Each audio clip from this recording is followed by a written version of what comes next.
This is Winnipeg Sports Talk Daily with Andrew Hustler Paterson and Michael Remis. Hey, what's up, gang, and welcome to another edition of Winnipeg Sports Talk Daily. Andrew Paterson, Michael Remis with you. Had a busy show this afternoon. Ted Wyman will pop on in hour number 2 and give us the latest on the Winnipeg Blue Bombers back at practice, ready to host the Saskatchewan Roughriders on Friday night. And we've got lots to talk about on the Winnipeg Jets. Murat Ates of The Athletic a little later on in the program. And we'll also have a little chit-chat with my pal Dustin Nielson, partner in the Lock Shop. Did just do our CFL picks for the week. Check out the Lock Shop on your favorite podcast platform, wherever you're getting Winnipeg Sports Talk. And talk a little hockey, a little CFL, more with Dusty as we get things going. But lots to get to coming out of last night's preseason home opener for the Winnipeg Jets. And the first time we got a chance to see and hear from Jets head coach Rick Bowness, playing the majority of his veteran players. And let's just say there was some interesting stuff coming from the head coach after last night's game. We'll get to all of that coming up in just a few minutes. Before we do that, I want to thank the sponsors that make this show happen each and every day. Princess Auto, Coolbet Canada, Not Auto Corp, along with Consolidated Supply, Wallace & Wallace, Vita Health Fresh Market, Culligan Water, Royal Sports, F Apparel, Boston Pizza, Canadian Club Whiskey, Aikens Lake, Breezy Bend, the Nick and Nicky DQ Group, Little Brown Jug, and of course, Assiniboia Downs. Last night of live racing is this evening. Beautiful day out today in Winnipeg. So no Jets games, no football tonight. Might be a great day to get out to the track if you haven't been there. And obviously, they've got that massive Pick 5 jackpot that must go as well. We'll do some horse picks for the final time this live racing season a little later on today on Winnipeg Sports Talk. Welcome to everybody in the chat, and welcome to Michael Remis. Remo, what's going on? How are you? I'm feeling good, Huss. We had a good home game, first home game yesterday of the preseason, and lots to talk about from that. I guess fresh haircut alert. Yeah, fresh haircut alert. I got a fresh haircut this morning. I'm trying to get myself in the right spot here on the screen, but yeah, looking fresh haircut sharp alert. And I don't know. We had the game, so that was good. Nice to see people in the building. I know we had a bunch of winners here at the end of the show yesterday tweeting us their pictures of themselves enjoying the game, and we got the Bomber game. The Bombers are back. I almost forgot about them. You know, with the Jets training camp last week, the Bombers were on the bye. We didn't really talk about them, but big game Friday against Saskatchewan. Yeah, no doubt. And we'll get to that with Ted Wyman a little bit later on, who's down at Bomber practice covering it later on. But, you know, we're going to talk lots of Jets today. I mean, we got a chance to see the group for the first time on home ice. Connor Hellebuck starting. You had the Jets top line of Scheifele, Connor, and Ehlers playing together. Blake Wheeler and Cole Perfetti in the lineup. No Pierre-Luc Dubois. He was out there early, and it looks like he'll be kind of the C1 heading out to Montreal to play with a younger group tomorrow in the NHL preseason. And we saw a little more from Daniel Torgerson, who was the star of last night, scoring 2 goals. Overall, though, first of all, shout out to everyone that entered for the tickets yesterday. You know, Doug Phil had a great time at the game with his son. I saw a picture from Coachy. That was awesome. And it was just great to be back in the building. I know there's been a lot of talk about crowds and whatnot. I have to say, I mean, for the first preseason game, which is normally lightly attended, there was a good vibe in the building and a pretty good crowd, just over 13,000 overall. And it was great. I had some questions from people how things were working with season ticket holder discounts and whatnot. Good thing is for the preseason, as far as I can tell, everything is essentially on sale as if fans are season ticket holders. Beer was 25% off last night. Popcorn, I believe, water, the same items that they had last year. And as far as if you're at the pro shop or wanting to use a discount, they basically just looked it up. But I do believe we'll have some clarity on how I think it's going to be done through the app this year as opposed to handing out cards the way they did last year. So that was just a little bit of information that people were asking. But it went well last night. And as I said, some good deals, as it were, compared to normal day prices for the preseason. And Remo, I also did get a chance to take a look at the Dale Hawerchuk statue when I was walking out after the game. Now, it is wrapped, but it's pretty clear what play they have made. And it is the iconic Dale Hawerchuk's iconic part of the 87 Canada Cup winning goal that involved Mario Lemieux and Wayne Gretzky. And this thing is stunning. The base of it. Anyway, Saturday is going to be a really, really cool event. We showed you yesterday the coin that they're going to be giving away on the Dale Hawerchuk night, on the statue commemoration night on Saturday. And all are welcome to head down for the statue unveiling, which will happen. The ceremony is going to begin at 5:15 p.m. on Saturday, and the access to the site begins at 4:30. I cannot wait to see what this looks like once everything has been taken off, because some of the little subtle details that we could pick up from the base and at the bottom of the statue were phenomenal. So this is going to be a really, really amazing piece of art in Winnipeg Jets history in our downtown, and really looking forward to that game on Saturday. That being said, we've got a lot to get to from last night's game, Remo, and as we mentioned, we're going to get to Rick Bowness and his comments in a few minutes. There's a lot to digest from that. But what a night for Daniel Torgerson. 2 goals, almost had the opportunity for a hat trick late. And as I said, after he scored his second, he was halfway there to Hannu Järvenpää, who famously scored 4 goals in a preseason game and got the entire Jets nation very fired up back in the 1.0 days. Never really turned into much of a National Hockey League regular. But Torgerson, for such a young player, I think has really acquitted himself quite well. And the other guy that, got another real good look from the Winnipeg Jets last night, including on the PK, was the big Finn Saku Manalainen, wearing number 8 last night, Remo. He was an impactful player, and you could tell he in particular was getting plenty of opportunities to show the coaches that he's in the mix for potentially a roster spot. Yeah, Manalainen also leading the team in shorthanded minutes, and that's something we talked about before the game yesterday, how he had been used on the penalty kill in Finland where he played pro, and they were looking to get him some additional minutes, and they definitely did yesterday. And he's a guy, they don't really have that body type. As big guy, throws weight around, kill the penalties. I think he got a shot to be on the team. I don't think there's too many roster spots available, and we'll talk more about that with Murat. And I think some depends on Morgan Barron's health, who was skating today in a yellow non-contact jersey. But this guy's making impact. As for Torgerson, on those 2 goals that he scored, and he almost had the hat trick, you're watching the play and you see Kyle Connor looping around there, and there's this wide open space of ice, and Torgerson coming out of the box, sees the ice, gets to it, gets the shot off, and it goes in. And kind of the same thing on his second goal, where he just is in the offensive zone, sees where, hey, there's no one standing here. I'm going to go there. And he gets the puck on his stick from behind the net and puts it in. And kind of the same play on where he almost had the hat trick. So really strong game from him. He had played at the World Juniors, and we had people in chat here who were fired up for that. So you got to be really impressed with what you saw from Daniel Torgerson. Probably going to start with the Moose, but former second-round draft pick from the Jets, 20 years old. That's pretty good, Huss. 40th overall in 2020. That's Daniel Torgerson. Well, and he and Nikkanen signed late last year and did join the Moose for a few games at the end, and both made an impact. I don't think anyone thought that they were probably in the mix for roster spots this year, but at that age, they're certainly going to, in all likelihood, be playing significant roles with the Manitoba Moose this season, and will work to be in a position that when needed, maybe they could potentially be a call-up. I'll say this, for guys that are on the bubble or potential Moose guys, Torgerson obviously stood out last night, and the finish that he had on that second goal, was a big league snipe. I mean, had the opportunity, didn't have a lot of time and space, and roofed that thing right up into the top corner. That's exactly what you want.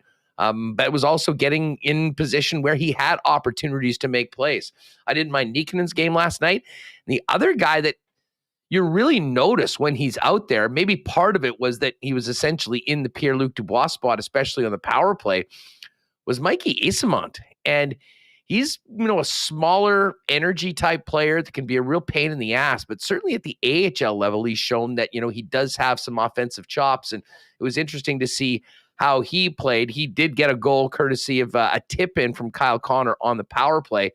And Connor looked like he was in pretty much mid-season form. With the lineup that the Ottawa Senators sent here, much like the Jets on Sunday to Edmonton, it was a younger, more inexperienced group that did have some moments. Shane Pinto had a big game last night. But when Kyle Connor had the puck on his stick, he really was controlling the game. But we got a chance to see for the first time the line of Connor, Scheifele, and Ehlers playing together this season under Rick Bowness. And as Bones mentioned, we got to see them maybe a little more than he would like. Some comments about the shift lengths right out of the gate. Let me just say this.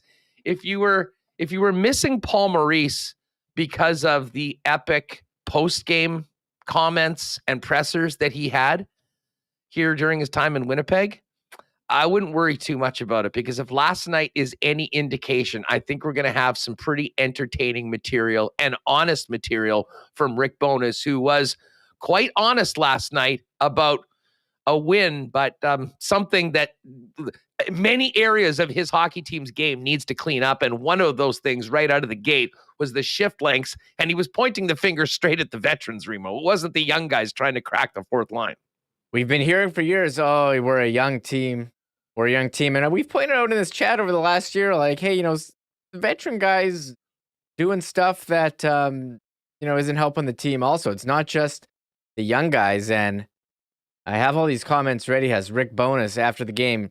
He said, look, I'm not going to poo-poo a win and act here all mad, but it is preseason and you do want to clean things up. And I will say this, I was watching the game. Like, I thought the Jets are going to steamroll the Sens, and it took them a while to get going. I felt like I was in last year for the first period and a half. I was like, what is going on here? We're not talking about last year, but that was accurate. Did you not feel like what's going on? Am I in the Twilight Zone? What, did I go back in time? This is just one of the, you saw this all the time where, you think the Jets should steamroll this other team that's sending, no veteran guys. And, Ottawa was out shooting them and out chancing them. Hellbeck had to stand on his head at times, making incredible saves. But then after it was, I think, the Eyssimont goal, and then Heinola scores, which was a great goal because he was on for one against. And then, it was Eyssimont, then Torgerson, then Heinola. You had the three in the row in the second period, and the game really turned after that. Although Pinto scored right after, and it was 4-3. You're like, I don't know here. What's going on? Yeah, Shane Pinto with a laser beam of a goal. He was good last night. He was definitely in the mix. I mean, he would have, technically been one of their veterans. I mean, it was a very, very young lineup. But there was some energy in the Ottawa Senators lineup that at times was sort of lacking from the Winnipeg Jets. And again, first preseason game, we're not going to make too much of it. But Rick Bowness sort of did. And Bowness had some, we're going to get to Bowness's comments in a minute. I'll say this about Ville Heinola. Listen, I know he's a first-round pick, and he has some really, really unique talents that I think are definitely exciting to a lot of fans, myself included.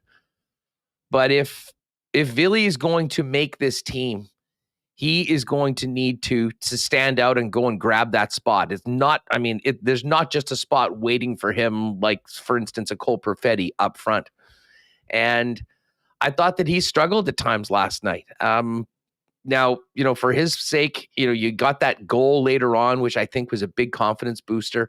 And it showed that is one of the aspects that Ville can, take advantage of, a little bit of space, be aggressive, move up into the play. But earlier, it was that same aggressiveness that I think Rick Bowness is wanting from his defenseman that turned into a 2-on-1 the other way that went into the Winnipeg net. So I really do think Villy's up against it. For a long time, I'd been thinking that he was going to be on this roster at the beginning of the season because some moves would be made. I mean, now that we're midway through training camp and getting into the preseason, I don't know where you're at on this, Remis, but I think the most likely result of at least the training camp and preseason portion might be seeing Ville Heinola start the year back on the Manitoba Moose. Yeah, we talked about this yesterday, and I kind of agree with you. I mean, he hasn't shown. I don't know if they trust him, as you see plays like early on where he's on for the goal against, but then you see him go up in the play and score a goal. I'm not sure if the consistency is there, but also I think they have his type of player already, and they don't have too many Sandbergs. And Sandberg stepped in last year, showed he was ready, and I would go with him. And it's funny how I think the chat yesterday basically said that Sandberg's got the inside track now on that spot ahead of Stanley and Heinola. We'll get to the lines for tomorrow's game later, but just still on last night's game, it seems like Sandberg has he's the favorite right now for that last spot. Yeah, I'd say. I mean, Sandberg didn't do anything that really jumped off the page last night. I mean, listen, for a preseason game, we've talked a lot about competition. There weren't a ton of guys that really stood out. As I said, Rick Bowness was the guy that stood out for what he had to say after the game. Although I did like Mattalainen, I thought that he was, and it was also interesting to see Blake Wheeler killing penalties. And we'll get to that, I guess, in Bones' comments, but he said some of the regular, more experienced penalty killers weren't there and had both Wheeler and Scheifele out there at times. But I do wonder whether Wheeler might potentially grow into a role that involves a little bit more PK as opposed to being a regular on the power play for so long. And of course, we'll talk to Murat about this when he joins us a little bit later on the look of the Jets power play. But let's get to Rick Bowness's comments from last night. As I mentioned, Dustin Nielson's going to join us in a few. But I do want to get to this, and I'm going to save the why not question of the day for a couple minutes because it's in relation to something that Rick said. But let's start it off. Daniel Torgerson had the great game last night, had a couple goals. Rick Bowness talked about Torgerson's performance last night for that first preseason game at Canada Life Center. Well, he put two in the net, and he had a couple of good looks. So he's a big, strong, heavy guy. He's strong on the puck. So he put himself in the right positions to score, and give him credit for that. All right, so a little dap for Torgerson after scoring a couple last night. Well, I'm sure Torgerson felt pretty good about his game. Rick Bowness, overall, not particularly happy about the win when you dive a little bit more into it outside of the final score. I'll never complain about a win, but listen, there's a lot of work to be done here, and there is. I thought we started to skate better in the third. Other than that, no, not happy with the way we played at all. So there's just I know a lot of guys had their first game, but that being said, we have to play a lot faster than that. All right, so Rick Bowness, pretty honest assessment of his team's performance in the first game, in the first home game, and the first game for many of those players, especially the veteran players and the guys that Rick Bowness is going to be leaning on, in particular the guys that he has on his top line right now in Mark Scheifele, Kyle Connor, and Nikolai Ehlers. Bones then expanded a little bit more on what he didn't like about last night's game. Two things that slow you up are long shifts and turnovers, and we're guilty of both tonight. So take out the X and O's and everything. If you want to stay out there for 55 seconds and you're going to turn pucks over, you're going to play very, very slow, which we did. In the third, we shortened the shifts up. We started going north, and we looked a lot better. So there's a right way to play. It took us to the third to figure that out. All right. So there's Rick Bowness. First game for Mark Scheifele, as well as Ehlers and Connor, focusing on shift length and turnovers. Remis, I certainly can't be the only one that noted how long Rick Bowness mentioned of the length of the shift, 55 seconds. Did that stand out as unique to you? Many people would say a minute shifts. Any thoughts on why he particularly said 55 seconds last night? I'm not sure, Huss. I have the average shift length from Natural Stat Trick up here, and 55 seconds. I don't know, but I know Mark Scheifele is number 55, and he's on the top line, and that line's average shift length was longer than any other line. But maybe it was just a coincidence, Huss, because you like nice numbers. You like multiples of 5. And if I bring up the average shift length, Scheifele was, I can go with 5. This is on 5-on-5. Scheifele's at 57 seconds average length. Ehlers 57. Connor 59. I don't know. Maybe 55 just is just rounding down from 57. He didn't want to round up to a minute. You can't say 57. That's not a sexy number. It's like we like nice round numbers, multiples of 5, multiples of 10. 57, it doesn't roll off the tongue like 50, 55 a minute. Well, that's just not being fair because they were under a minute.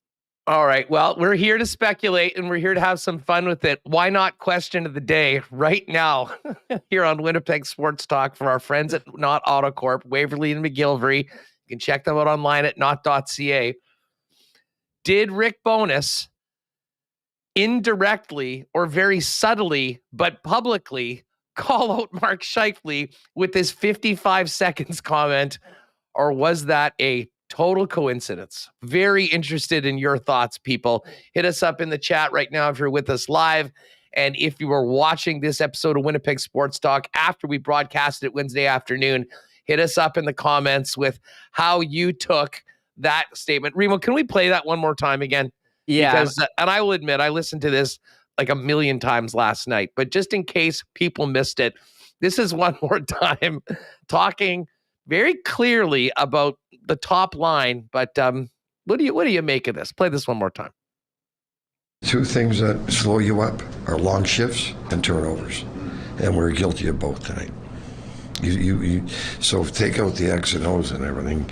If you want to stay out there for 55 seconds and you're going to turn pucks over, you're going to play very, very slow, which we did. In the third, we shortened the shifts up. We started going north, and we looked a lot better. So there's a right way to play. It took us to the third to figure that out. All right, so give us your thoughts on it. I have my thoughts. I think that was a little bit of a subtle, not so subtle, wake up, if you will, to quote our buddy Ken Wiebe. Here's one more clip from Rick Bowness, and then Dustin Nielson's going to join us. And this is, I think, a big part of the entire theme of what he had to say last night after the game. But his expectations, we've spent a lot of time talking about the young guys trying to make the team.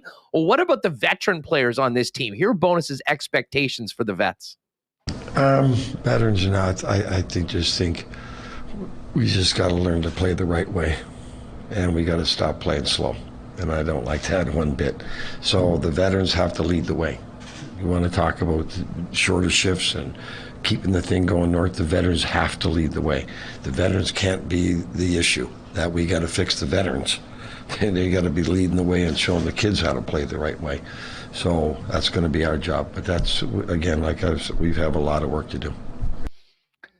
New sheriff in town, Rick Bowness, with the comments from last night. We'll talk more about this with Murat Ates coming up in a few minutes. And again, keep your comments coming in the chat. And again, if you're with us later on, why not question of the day? Was that a not so subtle dig at, in particular, his number one center, Mark Scheifele, last night with the 55 seconds comment? Put us in the comments. All right, Dustin Nielson's joining us. Just before you do that, a big shout out to the gang over at Consolidated Supply, our newest sponsor as part of the Winnipeg Sports Talk family.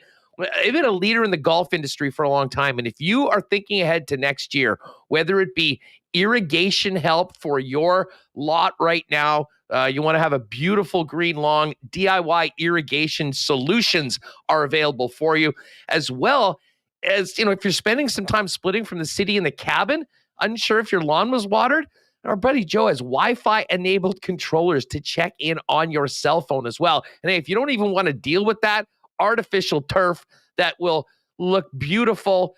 And heck, if you want to get that dream putting green in the backyard, they've got that as well. Golf carts, they're the official club car dealer. They can do anything. Some real tricked out numbers as well, including 4 and 6 passenger ones. And hot tubs, outdoor kitchens, high-end barbecues, and more. Find out what Consolidated Supply can do for you and get that project going. CTE.ca. And, of course, Consolidated Supply over at 1395 Niagara Road East and 470-3832. Back to school is here at Vita Health Fresh Market. And you can stop by any Vita Health store for great school-friendly snacks and lunch items and great immunity products like vitamin C and D. Great prices on natural organic supplements, beauty products, and groceries is all there at one of 7 Vita Health Fresh Markets. And of course, they've also got delicious lunch options like Vita Market salads, soup, sandwiches, and more. You can grab the Grab and Go Fresh Deli. And if you can't make it down to one of the stores, visit their new fully shoppable website to buy online, schedule a delivery, or in-store pickup. Vita Health Fresh Market, empowering people to lead healthy lives. 7 Winnipeg locations, including the newest store in Linden Ridge, and online at myvita.ca. And folks, with the snow coming, hopefully not too soon, there still is time to get a beautiful new garage door delivered and installed from the experts at Wallace & Wallace. You know, Wallace & Wallace is the fencing experts for decades here. You've seen their trucks and fences all around the city. You might not know that Wallace & Wallace works with Clopay, the largest garage door manufacturer in the world. And you can still get that new garage door delivered and installed just in time for back to school and the snow flying in a month or so. And hey, a new garage door can add up to 4% to the value of your home as well. 161 styles of garage doors to choose from at Wallace & Wallace. There's definitely a style that's right for your home. Visit them at wallacedoors.com. Give them a call or visit their showroom on Lawson Road. All right. Let's welcome in my guy, Dustin Nielson. Of course, folks, if you have not been checking out our daily content in the Lock Shop, make sure to do that. You can follow us both on Twitter at Hustlerama, at Nielsen TSN 1260. And in the coming days, we'll have a new Lock Shop YouTube channel where you can subscribe and get it all as well. But lots of fun, Dusty. No travel this week, Dusty. Actually getting to call a game at home. The long-awaited, I'm calling it right now, first Elks win in forever. What's up? Great to have you back on WSP. Yeah, good to be here, buddy. Yeah, wouldn't that be something? The local Edmonton boy gets to call the long-awaited victory. The storyline there writes itself. With that being said, I know all you Bombers fans listening, I would love to be in Winnipeg to do that Bombers-Riders game. Let's be honest. That's going to be a great game as well. But yeah, I mean, it's going to be nice to stay home for a weekend. My kids start hockey this weekend, so I'll be able to be there and be on the ice with both of them for their 7- and 5-year-old skates. And so that's a positive. That's good. No doubt about it. And of course, you called both the Labor Day Classic and the Banjo Bowl. I mean, the entire season, it's hard to get 2 better atmospheres than those 2 games. Obviously, both games won by the Bombers, but 2 very different games. A real tight battle in Saskatchewan. And then the floodgates just got open the last time these 2 teams played here in Winnipeg. Yeah, that was an ugly one. I mean, I know we always joke about it on the Lock Shop that I only call close football games, but not the case that day. I also had a kind of a blowout in Vancouver this past week with Calgary giving it to the BC Lions pretty good for the most part of that game as well. But yeah, that was a very impressive bounce back performance by the Bombers. I was actually pretty surprised with how close the Riders got at home in the first game.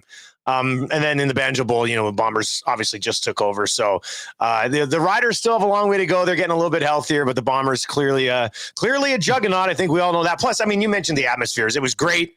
It was great in Mosaic, and it was unreal for that Banjo Bowl. I know you texted me. You're like, "This is the greatest atmosphere I've seen outside for a game," and I think you were right, man. Like it was amazing out there. You know what? The Princess Auto tailgate zone beforehand was, I mean, a sea of blue and green. It was festive. It was fun. It was a gorgeous day.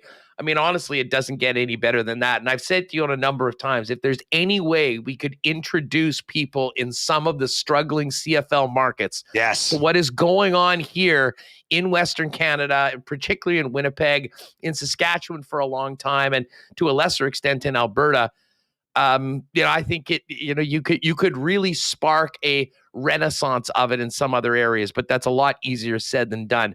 Again, folks, if you want to hear all of our picks for this week in the CFL, we did about a half-hour episode earlier on. It's up wherever you get your podcast, or check our Twitter feed so you can watch the video. Let me ask you this.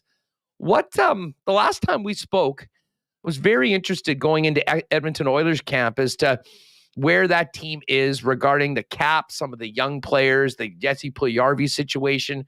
We've been paying close attention to the Jets for the past week. What are sort of the big storylines around the Oilers? And in particular, what are we hearing on Puljujarvi, whether he's going to be an Oiler this year, or if they don't make a move, how that affects them cap-wise with getting a roster set for the start of the season? Well, the one thing that we haven't heard is players taking too long of shifts at the beginning with a new head coach. Holy smokes. What do you think That's about so that? straight. Buddy, I love it. I mean, I'm here for the drama. I've been in Edmonton for 12 years, and for about 10 of them, it was the same type of thing. So this is, I mean, from afar, from a distance, I kind of chuckle, but I understand the new coach in Winnipeg's got to kind of lay down the law a little bit. It was his first game. It was his first game with Scheifele and those guys playing, and then he drops a 55-second shift blast afterwards. Coincidence. Total coincidence. Some people will say that. I suggest that maybe it's a little bit more of a subtle shot at some guys that, maybe need. Hey, if you're going to do that, you may as well come out all guns blazing, letting guys know clearly what is expected of them to try to get them in, because I think it's quite clear, and you would agree, the Winnipeg Jets of last season, not that we want to continue beating that drum, but they were disappointing. There was a lot of things. Then the way they played consistently just wasn't good enough. And there's a reason why Rick Bowness is in here. He's installing new systems. He wants this team to play very differently. And there was a lot, unfortunately, of some old bad habits that were creeping into that game. And he wasted no time at all to let everybody know his thoughts on how that's going to go over in the Bones era here in the Peg. Yes, I'm a little jealous of the early preseason drama in Winnipeg, because here in Edmonton, we've got to the point the last couple of years where there's not a lot of drama in the preseason. I mean, right now, when you look at what's going on with the Oilers, they're up against it from a cap perspective. There's still some people that believe Puljujarvi could be traded before the beginning of the season. I'm not in that camp as far as, all of a sudden being able to pull the trigger and move a guy who makes $3 million right before the season starts. And most teams are trying to figure out how to get down to the cap and, make things work from that perspective. So I think that's highly unlikely. The big story here is Dylan Holloway. Coming in so far, a guy who was a highly touted prospect, has dealt with some injuries since he was drafted, finally got healthy midway through last season, looked pretty good in the American Hockey League, not dominant by any stretch of the imagination, but he went out to that Penticton tournament, was probably the best player on the ice in that tournament with all four teams that were there, and then looked really good. 6 shots on goal, had a deflection goal in his first preseason game, didn't play in the second preseason game, but people are excited to see a little bit more of Dylan Holloway, because when you look at the Oilers' top 9 right now, one of the things that they've done to kind of start training camp is they do have Jesse Puljujarvi back in the top 6 on the line with Leon Draisaitl and Zach Hyman. And then Ryan Nugent-Hopkins right now is on a third line with Ryan McLeod and Warren Fogle right now. And you wonder if there's maybe an opportunity for Holloway to take that job away from Warren Fogle. And Fogle makes almost $3 million himself. So I don't know if there's a way to get rid of that contract, or if you just suck it up and go into the season with the 21-man roster like everybody's projecting them to. I think right now with a certain combination of 21 guys, they can come in $166 below the cap, which is which is right up against it, buddy. Yeah, that I don't think you could possibly get a roster that's any closer to the cap of $166 when you're talking about $82 million. It really is amazing. And one of the things that the Jets, by trading the Brian Little contract, were able to get out of was being in LTIR. I mean, last year, that was significant. It did pose some problems. I mean, is there concern that if they don't move that, you're going to be playing with less players and could be in real jams at times if guys are game time decisions or potentially not able to go on IR? Yeah, I think there has to be. I mean, how can there not be, really? I mean, and right now they're trying to get, they're trying to max out their cap to get that max LTIR for Clefbaum and Mike Smith, right? So that's how they're going to structure the cap prior to the season, when you got to lock in those, initial rosters for the season. And then after that, you might see a little bit of wiggle room, but it is somewhat concerning. I mean, if you're going to roll with 21 guys, you're probably rolling with your 2 goaltenders, obviously, 12 forwards, and 7 defensemen. The one area where you might be able to get by a little bit is that Jay Woodcroft doesn't mind running 11 forwards and 7D. So if you lose a forward and, you can't get somebody called up right away for the league minimum, you could run 11 and 7 because they like to do that anyway when you've got McDavid and Draisaitl, and you can move things around maybe on the fourth line a little bit. So that would be one reason that you can try to justify it a little bit. In a perfect world, you want to have 23 guys on your roster and be under the cap. But in order to keep Evander Kane, in order to get Yamamoto his new deal, you still have Jesse Puljujarvi, you kept Kulak around, and you went out and got a number one goaltender that everybody been asking for quite some time. I mean, they just put themselves right up against it. I think they probably thought they'd be able to move one of Puljujarvi or Fogle at some point and free up the $3 million, which would then allow them to have a couple guys on the roster at 1.2, 1.3 or something like that. But it just doesn't look like it's going to be the case. Now, we have to talk about Jay Woodcroft for a minute, and we will get to what was disclosed this morning on your show in a second. First of all, did you see this list of the best-looking NHL head coaches? Yeah. How the hell did he get number one? Well, wait a second. We're talking about him at number one, but Daryl Sutter's at number two? Well, okay. This is a horrible promotion for this app that judges beauty. Like, think about coming in, and that's what it was done on. It was done on like this app, right? That judges handsomeness. Imagine you send the list and you get the list back from this app, and you're looking at it and going, "What the hell?" Bruce Boudreau finished 16th, and even Bruce was like, "There must be 30. Everybody else must be blind," or whatever he said. It was a great quote, classic Bruce Boudreau. Here, you know what? Actually, I think we've got it here. Remis, do you have that? Yeah, was it 31 people are tied for first or something like that? It was. Yeah. Okay. Let's bring this up. If people miss this, great. It's so funny. And like, if you're Peter Laviolette taking 32 out of 32, and you know what? I'll say this: Peter Laviolette's not an ugly dude. No. I don't think he's an ugly dude. I think he's better looking than Daryl Sutter, who was number 2 on the list. I think he's replacement level handsomeness. His Corsi people love is rugged even. Alberta Cowboys. It's that simple. That's right. Okay, here's Bruce. Here's Bruce in Vancouver on this. Bruce, there's a gaming website that came out with a poll this morning ranking the most handsome coaches in the National Hockey League. Oh my God, I don't want to be in that poll. Hey, I got good news for you. You're 16th overall, and out of a ranking out of 10, you scored I think 8.0. There must have been an awful lot of blind people doing that. Chernebeats, who they rank as the most handsome and the most ugliest. Well, no, I'm not going to say. I know who it is, but I'm not saying. They ranked Jay Woodcroft as the most handsome, and the ugliest was Peter Laviolette. Oh. Not who I thought, but Bruce. I love him. I love him, man. He is the best.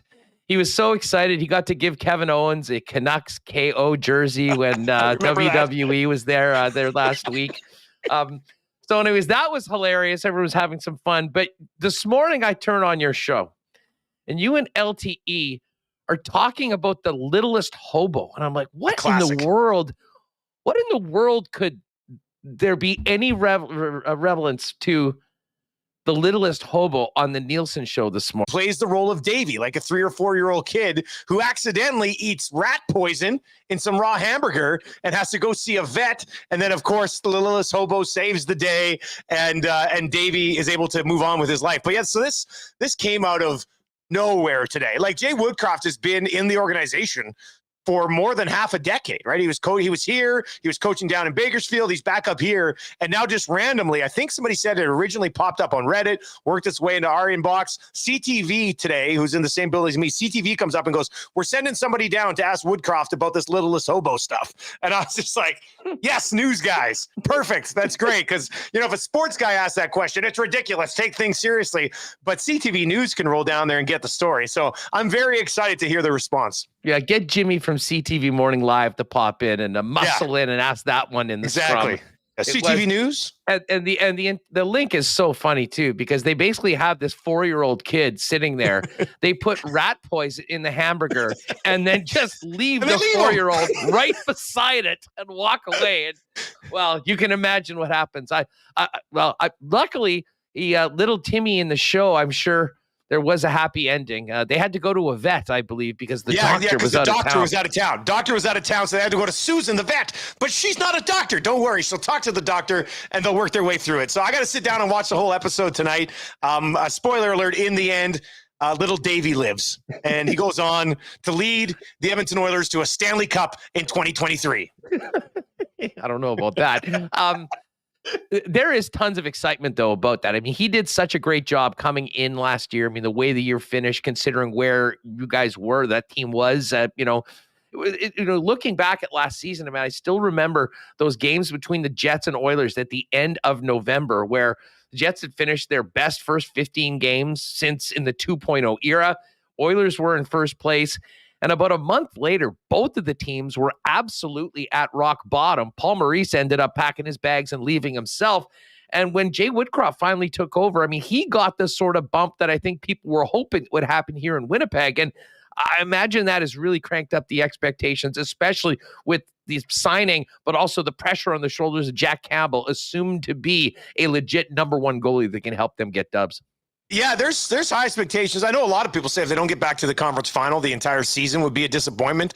I don't know if I would go that far. I would say if they don't get to the second round of the playoffs, this season would certainly be a disappointment. Like, this is a team that should 100% win a round in the National Hockey League playoffs. Then you get to the second round, and anything from there, I mean, you never really know what happens. I'm not too sure the Western Conference overall is really that strong. So I think the Oilers have kind of hit the, kind of the right time to try to take it to the next level. And Woodcroft came in last year and is a very interesting spot because the organization really liked Jay Woodcroft, but when he took over, it wasn't like all of a sudden, oh, he's the guy moving forward. So it was one of those situations where he does really well and you keep him, or he doesn't do very well and maybe he's not a part of your organization anymore, right? So he totally took advantage of it. He's the fan base loves him. The media loves dealing with him. I think the players really respect the way that he treats them, and he's a little bit of a, from what we've been told, he likes to manage everything. Like, he's very hands-on in a lot of different aspects of it. But maybe this is what that group needed after Dave Tippett. So I think there's a lot of people excited about it. The goaltending thing is probably the biggest one. Like, they kept Evander Kane, which was great. He was perfect alongside Connor McDavid. So you've got that guy. They managed to bring Kulak back, and he'll get a more elevated role on the blue line with Duncan Keith gone. But bringing in Jack Campbell, and not only Jack Campbell, but you're also transitioning to Stuart Skinner as, a 25 to 30 game backup. So for the last 4 years in this market, we talked about Mikko Koskinen and Mike Smith, and it was never really a debate of who's playing better. They should go with that guy right now. It was always who's playing worse, who's healthy. This is who should be between the pipes. Now you're hoping that Jack Campbell and Stuart Skinner can provide goaltending the other way, and maybe not be at a Vezina caliber level, but just some consistency and the ability to stay healthy between the pipes would probably go a long way for this team overall as a group. Just speaking of Woodcroft, I think part of the reason why that app may have given him bonus marks was for the incredible power stance that he had at the end of that series. I mean, that's been memed to death. But I'll say this, that power stance only comes from a guy who was a child actor. Yeah. Simple enough. Where do you think he learned the dramatics of throwing out a stance like that after a Battle of Alberta? That's the sort of confidence you get from being a big wheel, even at 4 years old. But the Battle of Alberta itself, I mean, I think we, at one point this summer, we thought that maybe it'd be a long time before we'd seen the Calgary Flames relevant again. Yeah. And Brad Treleving, with the magic job that he did, turning Gaudreau for nothing and Kachuk away into the haul that they brought back, and then signing Nazem Kadri, it'll be a very different looking Calgary Flames team up front. But I have to admit, I mean, imagine the anticipation for the Battle of Alberta, especially in Calgary after getting worked the way they did in that Battle of Alberta series. Going to be a great way. They have early games this season, I hope. Buddy, it's a disaster. The Oilers and Flames play 3 times this season, and that's it. The Battle of Alberta will only happen 3 times this season. There's only 3 games on the schedule. They play tonight. They play Friday preseason. There's only 3 regular season games on the schedule. And I think the last one is late December. I don't even think they play in the second half of the year. That makes no sense at all. Are they the same division? That doesn't make sense. Where's Remis at? I can't even see this guy, and I'm hearing his voice. Just popping in. How? I don't believe that. I have to go through this. No, they only play 3 times, guys. It doesn't make any sense. I do not understand from a National Hockey League perspective how you don't let those teams play 5 times. It doesn't make sense. Man, Dusty, listen, this has been a heck of a lot of fun, folks. Make sure you're checking out the Lock Shop. We'll be getting after the Thursday nighter tomorrow.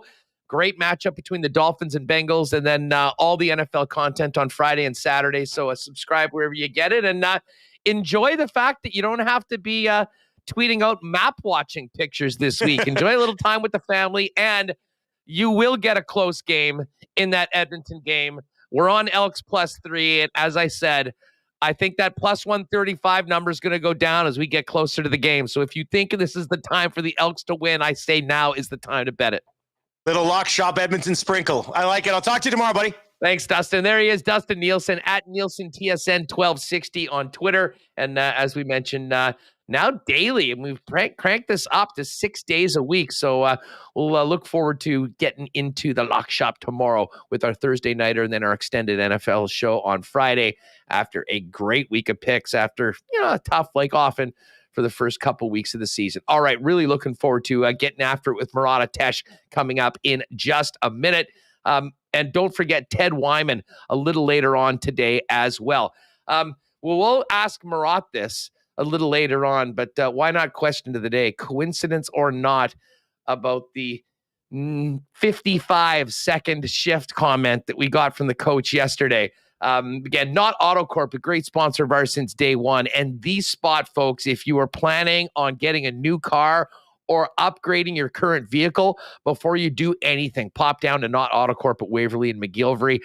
New GM Sean, my guy Andre Clark, the sales manager, are there ready for you to help you get into the car of your dreams at a great price. Why not let the Not AutoCorp folks make that happen for you? Amazing selection of vehicles on the lot right now, including Teslas. They've been the Tesla leader in Manitoba for sales for a number of years. And listen, if there's a type, make and model that you've got your heart set on, the Not experts will get you into it. Get it here to Winnipeg at the best possible price. Not AutoCorp. Pop down and see them. Tell them the WST boys sent you. Waverly and McGillivray, and online at not.ca.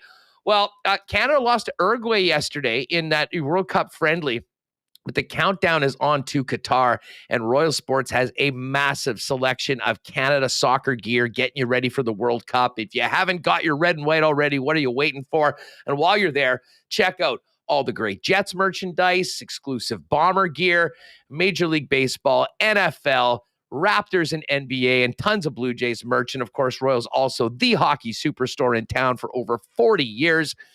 Any hockey needs, they've got you covered. Royal Sports, the superstore, 750 Pembina Highway.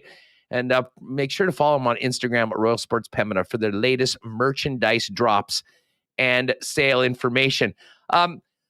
The gang at F Apparel is ready to go for fall, and you should be too. Check the wardrobe, folks, guys. Everyone needs at least one suit that fits and looks great, and chances are maybe in the last couple of years you haven't had to wear one very often. Well, upgrade the wardrobe.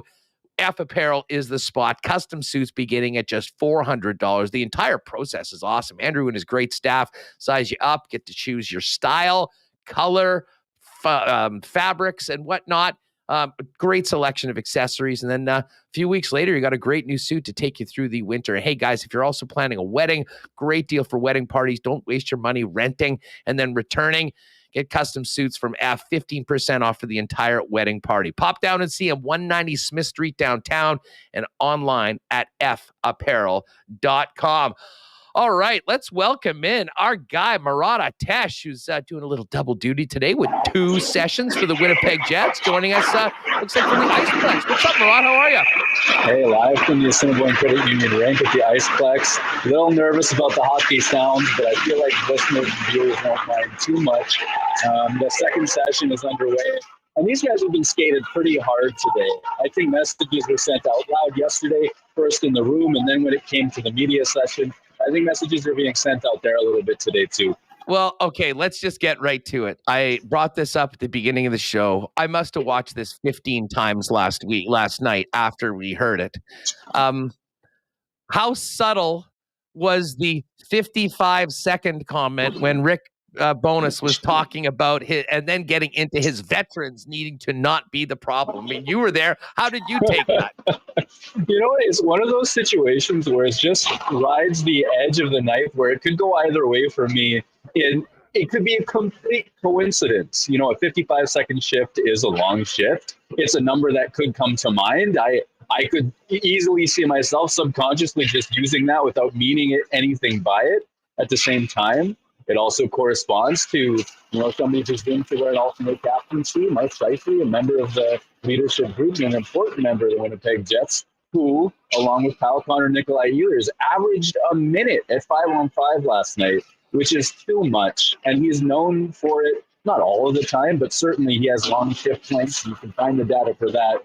So was it pointed? I don't know. Gosh, I'm not sure. But did it mean that line? In my mind, 100% it did. Yeah, I mean, listen, maybe it's just we're having some fun because, again, it's the first preseason game and nothing's going to be made too big about it. But in some ways, and even if you take that comment away, I mean, even if you want to give the benefit of the doubt that it was a pure coincidence, everything else that he said around that was pretty clearly pointed. I mean, when you say the veterans can't be the problem, that was a direct, wake up, if you will, to use a Ken Weebism, to his team that, we've been working on these things. This is what I'm asking you to do. And that does not involve staying out for a minute. And listen, what does it say if those guys do that right out of the gate and it's not addressed? I found it fascinating to hear Rick Bowness after the first time on home ice with the top guys in his lineup, the way he handled the media afterwards, being pretty clear that he didn't like the energy, he didn't like the pace of the game in the first couple, and a big part of that was some of the bad habits that probably haunted this team in the past being on full display last night in the first game that many of those players played. Well, there's so many different parts to that. And yes, believe me, I will forever clock that he used 55. That immediately stepped up in terms of the number. But there's a sense in hockey that some of the fundamentals are shift length, back checking, like some of the things that Winnipeg struggled with last year. And whether or not Rick Bowness was truly as surprised as he portrayed last night, and I think he was, there's a sense that if this is the sort of thing that we need to do, it's probably coming from a long way back. Now, certainly there's circumstances within the shift where, Mason Appleton spoke to media just about an hour ago now and was talking about all the different reasons why shifts sometimes get wrong. But that's a really hockey 101 basic thing. So part of what I took from this is Rick Bowness either being truly surprised by that standard of commitment or realizing how bad and far back he's starting from on that regard and needing to make a public point of it. And then the other side to it is really just he's asserting himself as a complete sea change from what we've heard from coaches in the past, right, Huss? I mean, when was the last time we heard anything but, hey, we're a young team? When it came time to an age-related call for leadership and Jets, that he started with the guys at the top, I think, is an important sign for this team ahead. We'll see how they respond. I'm curious to see how it goes. No, you're exactly right, and I think it makes it's a great statement for a new head coach to make. However you want it maybe taken to out. But the bottom line is they do need those leaders to be the guys that show the way going forward, Murat. If Rick Bowness cannot get the buy-in from his top line, everything else is almost moot. I mean, these players are so important that they need to be on that same page. And listen, I think in practice things have been going well, but the games are where things count. And against a young, inexperienced Ottawa Senators team, for him to at times being somewhat going through the motions, albeit you look at the score sheet, Kyle Connor was definitely an impact player. Those are habits that you cannot have showing themselves this early in the season, because come October 14th, if that stuff happens, it's not going to cut it for Rick Bowness. Yeah, absolutely not. And if we take sort of the glass half empty approach and start by considering that line of Ehlers, Scheifele, and Connor and what they're good at and what they're not necessarily that good at compared to other top lines in the NHL, and they could play their hearts out and still be a line that gives a tremendous amount back in terms of what they give up defensively. Neither one of those three players is a defensive stalwart. Ehlers helps you a little, and they all help you a little by playing transition, so you're a little bit less often in your own zone.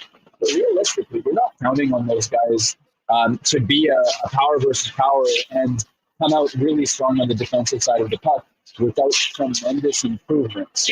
So to start last night, from a 101, a hockey 101 level of a minute-long shifts and all of that sort of stuff must be a bit concerning if you're with Carney. The glass half full approach, I suppose, is to acknowledge that for a lot of the veteran guys, it's a little bit more about getting into the rhythms and all of those sorts of things here as they ramp up towards competitive hockey. But I think this year of all years, a little symbolism in playing the right way from day one, even if your job is assured, would go a long way. Murat, is there any way we could maybe get you to pop out for the we're having a real tough time hearing a bunch of the just with all the hockey ambient noise there, and I really do want to get to your piece in the Athletic today. How close are you to the hallway? Is there any way you could walk out there and just get a little bit away from all the noise on the rink? Yeah, definitely. Why don't you talk to me for about 2 minutes and I'll be right back and I'll take you back. Excellent. That's perfect. All right. Murat Ates of The Athletic with us right now. We're going to reconnect with Murat in just a minute. And Murat's got a really neat piece right now in the Athletic. And the first line right there, Rick Bowness fired a shot across the bow of his veteran core after Tuesday's preseason win in Ottawa. The quote was, "I'll never complain about a win, but listen, there's a lot of work to be done here. I thought we started to skate a bit better in the third, but no, I'm not happy with it at all." Remo, pop in here for a second while we're getting Murat in a bit better of a spot where we can listen to him more. We do have some lines to get to from what looks like going to be the roster for tomorrow's game in Montreal, and Pierre-Luc Dubois will be back in the lineup, and we're going to see Sam Gagner for the first time as well. Yeah, kind of surprising we haven't seen Sam Gagner and Nate Schmidt in exhibition or preseason action yet, but they're looking like tomorrow's lineup. Mike McIntyre tweeting out the lines. Reichel, Dubois, Gagner on the top line. Harkins, Gustafson, Appleton, Pole, Stenlund, Lucius, Malott, Meyer, Jones, Stanley, Schmidt, Gavanka, Kovacevic, Chisholm, Capobianco, and Bauer the last D. Rittich with Arvid Holm there in net. So those are our goalies. And Morgan Barron, non-contact. And also, Leon Gavanka got the puck in the net and the face yesterday. Rennie reported on that one. And he's wearing a full cage. So that's the update there. But this is looking like the lineup. And they kind of have us. I looked at the lines. I guess you got kind of like the B lineup, right? I mean, they're sending the young lineup to Montreal. Yeah, I'm not sure how Dubois drew the straw to get to go to Edmonton and go to Montreal. Well, maybe Montreal, he can see some friends and family. Maybe he wanted to be in that lineup. But it'll be interesting to see with Gustafson and Appleton and Harkins in that group. And all right, I think we've got Murat back. Let's bring Murat. Thanks very much for doing that. We were just talking about this lineup from Montreal. Dubois, we're going to see Gagner for the first time. Nate Schmidt's getting in for the first time. But I have to admit, I'm somewhat intrigued by the fact that Gustafson is playing with Appleton and Harkins scheduled for that game tomorrow, Murat. Yeah, I mean, that's a role that in a best case scenario, you could project David Gustafson to play at some point. I don't think it's a sign that Adam Lowry, who played last night, is on the outs in terms of the third line possibility. What I really do think is that with the status of Morgan Barron still, he's wearing a red non-contact jersey, with Mason Appleton being a fixture on that third line, with Jansen Harkins being first in line, I think, to join that trio. Well, all of a sudden, if you're not going to dress Adam Lowry tonight, David Gustafson is the next available man to step up. I think Gustafson's job is assured. I think probably he's going to be the fourth line center, but to promote him with those two guys in that particular role, which is what you want him to grow into, is exactly the right play.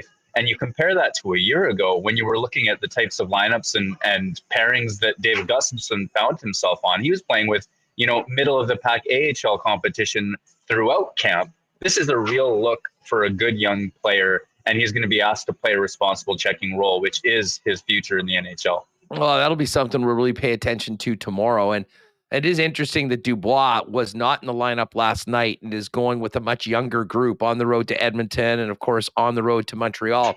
And it was Mikey Esamont that sort of took his place. What did you think of the Jets' power play? I mean, that was something I was very interested to see in last night's game as to how it would look. And And certainly it was productive. I mean, I don't know how much we can take again, considering who they were playing against, a bunch of young players that probably hadn't had a lot of experience for DJ Smith killing penalties. But this power play is going to need to be a big part of the Winnipeg Jets' success this season if they're going to have it. And we got our first chance to see the majority of that group working with Nikolai Ehlers on it.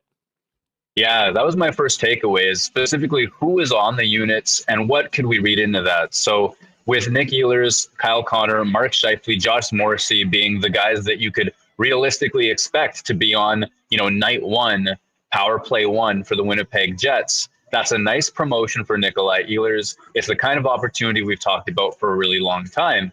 And, had Blake Wheeler not been in the lineup, you might say, okay, well, he's just a placeholder in some sort of capacity there. But it was the same during the day's practices as well, when those four guys, plus Mikey Eyssimont, were the number one power play unit. Eyssimont, in his case, I think is a clear placeholder for somebody like Pierre-Luc Dubois, who's going to be playing down the middle and be looking for those deflections like Eyssimont scored off of Kyle Connor's point shot. That's pretty clear. But with that group, that Ehlers promotion, maintaining Pierre-Luc Dubois, because we were asking each other last week, well, who comes off if Ehlers comes on? That's number one. The other thing that, we just got a quick opportunity to look at. They practiced it only a little bit yesterday before the game, and that's all the special teams practice that we've had, is that they spent particular time on their breakouts, and that's developing a little bit of structure where there's a skater that sort of flies his zone and is hanging out at around the blue line for a stretch pass opportunity. And you saw Mikey Eyssimont actually fumble one of those passes or what have you. That's a unit sort of figuring itself out. It's just nice to know that there's a little bit of planning and structure going with those guys as well. And then there's the other group that includes Blake Wheeler and Adam Lowry, Cole Perfetti, Ville Heinola was on it, Daniil Pionk, defense. One of the things that I sort of wondered aloud yesterday, that if that is the two group, and essentially we're just swapping out Dubois for Eyssimont, assuming that he's going to be a member of the Manitoba Moose, who's the trigger man on that PP2? Yeah, the way that they drew it up, it might be Blake Wheeler in the middle. Just the way that they were assembling things, we're used to seeing Blake Wheeler run things off of the wing, off the half wall. Well, go to the other end of the ice. Well, it was left-handed Cole Perfetti who was doing most of the setup and most of the playmaking, with Wheeler in the center slot, Lowry down low, and the 2-point men for options as well. So in a camp context, I look for Cole Perfetti and Ville Heinola to demonstrate exactly the same kind of chemistry they did with the Manitoba Moose last year. Those two could really take things over. They know the reads that they're making. Heinola is so aggressive. He jumps into the offensive zone, and you need somebody who's going to read that and time things right. In an NHL perspective moving forward, if Heinola doesn't make that team, then you have Nate Schmidt as well, who's a passing shooting option, perhaps to pair with Pionk as a two defenseman version of that unit. But that's a great question, because you don't have the shooting capability of a Kyle Connor, even of a Nikolai Ehlers, a Josh Morrissey on that unit. And you're looking for plays to be made and puck movement to sort of seal the day. It might end up being Cole Perfetti looking off somebody in the middle and taking the shot from that half wall, coming in off the wing. I do think that Cole Perfetti certainly has the tools to really excel on the power play. I mean, at some point, I expect Cole Perfetti to be a mainstay on the number one unit of the Jet power play, and who knows at what point that will happen. But it is an interesting theory about potentially having Blake more in the middle, because that certainly would allow Perfetti to be, a very impactful player when it comes to dishing and setting guys up, which is probably the best club that he has in his bag. Murat Ates is with us.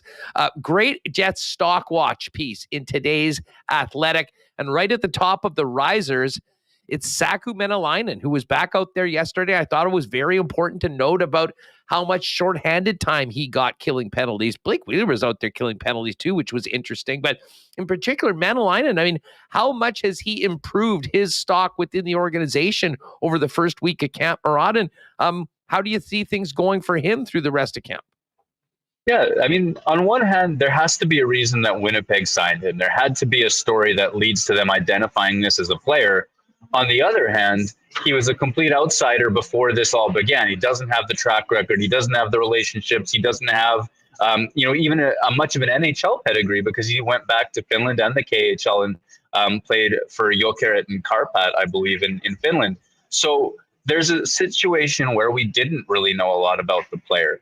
Day one, he was a force in terms of showing up big, strong, fast, mobile, all the things that you want from a fourth line type player. He, Kevin Stenlund, Mikey Esamont were a line, and they can really badger anybody. Even at the NHL level, they were a real pain to play against. It was easy to imagine them getting zone time in certain contexts against even good players. You know, you wonder about the offense, you wonder about all that sort of stuff. But that's a really competitive group. I think that puts pressure on a Dominic Toninato type for a job on this team, or perhaps puts pressure and, you know, provides a veteran opportunity because Maynalainen, I believe, is 28 and Stenlund is 26, that they could be veteran 13th forward type options as well. To see Maynalainen forecheck hard, turn pucks over in the drills in camp, and then have a little toe drag moment, go for the top glove last night, to do 2 minutes of penalty killing. You know, he's a guy that's clearly caught the eye of the coaching staff and all of us who've been observing camp. He's been somebody I've written about a lot. There's a guy who's played himself into the conversation. Well, and moving on down the list, Mikey Esamont, who we just mentioned, was the guy that got the placeholder role for Pierre-Luc Dubois. You know, had a very strong season in the American Hockey League last year, Murat. And no, while I don't expect him to be on the roster at the beginning of the season, I think he's done enough. And if he can continue the play that he has to open up some eyes, he could certainly be near the top of the list for a call-up, depending on the players that are out. And I don't rule out the fact, I mean, he's got a little bit of offensive pop, but certainly can skate. He's a pain in the ass. I would imagine at some point this year, he could be an option for a bottom six role with the Winnipeg Jets, depending on how things go health-wise.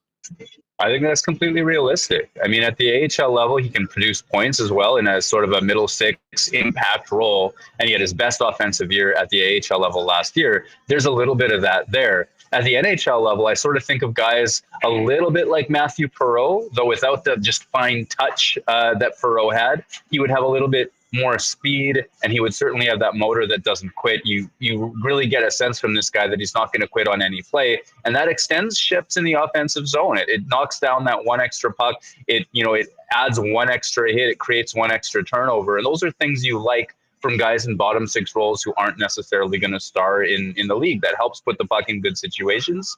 I guess one NHL game last year, I would think he was a reasonable candidate to at least double that this season and move forward.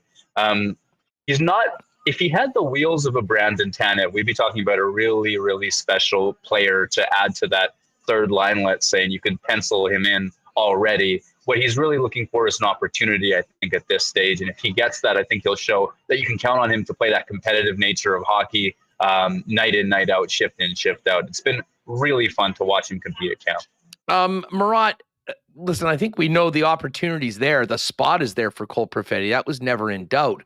But with that comes, I think, a lot of pressure for a young player to perform and produce in what is all, in all likelihood, a top six role. What have you thought of Cole's camp and his performance in the preseason so far? You know, it's been so interesting because I've found myself impressed by him in ways I didn't expect to be impressed by him.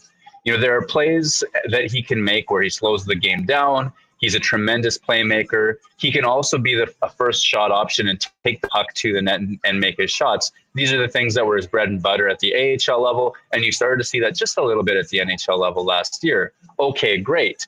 There's a part of me that wants to just show so much empathy for this player who was hurt partway through last season, who's played in all sorts of leagues over the last couple of years. He's just 20 years old. Let's not ask for too big of a ceiling. Just stay healthy, cement your roster spot, and all's well. But then you see in some of the scrimmages where he's going up against a Mark Scheifele or the other veterans at the NHL level, and at the offensive blue line, he's able to track back check on a puck, win that puck, use his body to protect it from a bigger player like Scheifele, and then get the cycle going again. It creates a chance for Blake Wheeler. In the defensive side of the puck, just at that blue line as well, he's also able to take hits to make plays and get the puck going in the other direction. I think we've always known that this player could contribute, when all goes well, when the development continues. He's still just 20 years old. We're all seeing him as a potential top six, perhaps a first line player with top power play time. The skills are there. But if he can win those battles and move the puck in the right direction as well, he might be able to have an impact on puck possession, on what zone the game gets played in, that I didn't necessarily know or feel sure about in the past. I'm leaning really, really big on a few key battles in camp so far, but there's dimension to his game, and to use a word that probably I don't even understand the full value of, but there's dimension to his game that I think is just so exciting for almost surprising reasons right now. Yeah, and just before we talk about the blue line, obviously Daniel Torgerson was a star last night. I mean, beautiful finish on that second goal. I mean, he had two. We joked that he was halfway to the Hannu Järvenpää exhibition game, 4-goal game. But he and Henry Nikkanen are really interesting players. I mean, they came by. We got a chance last year. We got a chance to see them a little bit at the end of the season with the Manitoba Moose. What have you thought about those two players? Still very young. I mean, sometimes these guys come in and people don't understand or don't realize how young they are. Torgerson's just a 20-year-old. Again, I think these guys are going to be Moose to start off the season, but how much, in your opinion, have either of those players improved their stock within the organization and thoughts of an NHL future in addition to important AHL minutes this year? Yeah, it's one of those situations where the first-round talents get the hype, but there are other talents in the Winnipeg Jets pipeline. Torgerson had a couple of injury situations over the past couple of years, but remember, he was 41st overall in the Cole Perfetti draft year, and there's a reason that they took him that high in the second round. And there's an offensive ability and an offensive instinct there that goes along with his power forward type style. The thing that I want to say about him, it reminds me of something Nate Schmidt just told us a second ago. He says, about a week into camp, you sometimes see those young players realize how hard this is to do every day, and they run out of gas a little bit. Well, I think Daniel Torgerson has been the exact opposite. I have notes about him on day one being like, okay, yeah, certain Moose, he's going to be a Moose for sure. I'm looking for him to impact the play in some way. It's day one, of course, let's be realistic.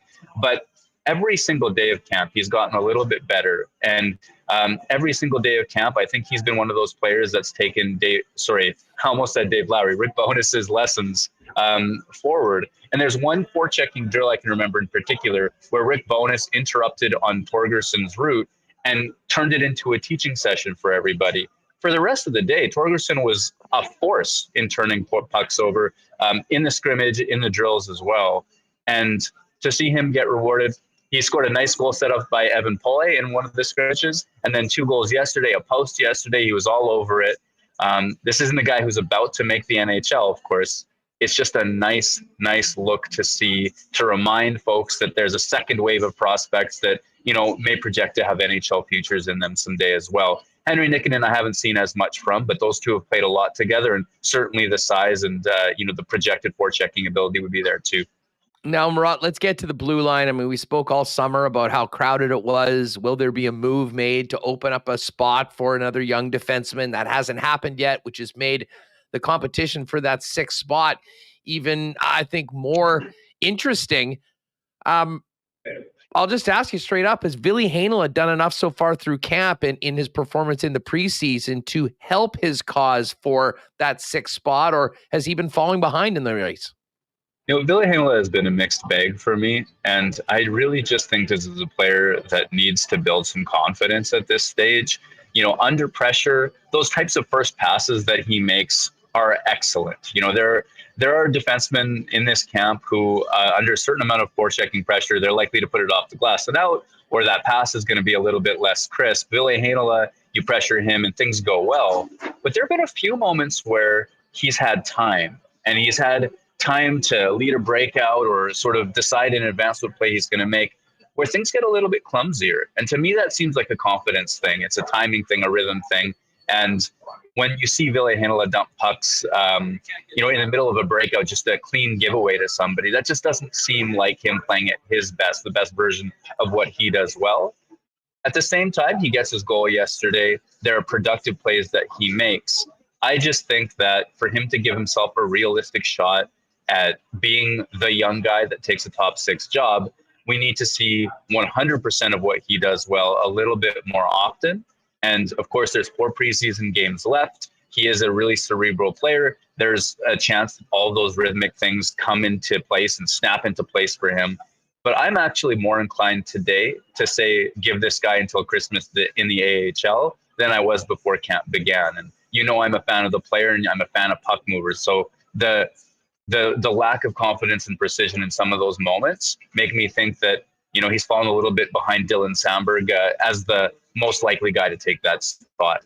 Yeah, I'd have to agree with you. And I mean, it's certainly, listen, it was nice that he scored that goal. I mean, that'll be a bit of a confidence builder, but that was also later on in the game after you mentioned, a turnover and just a few things that didn't seem like he was clicking at with maximum confidence right now. And that's difficult. And then on top of it all, of course, we've talked about the waiver eligibility for other players as opposed to Ville Heinola. And I think at least that right now, that sort of seems the way the tea leaves are reading. Logan Stanley's in a different situation. He played in the first game. I'm not sure how much we want to take from that, but did not have a great game. How much of a dogfight is Logan in right now for playing time, even if he is technically on the roster once they get down to 23?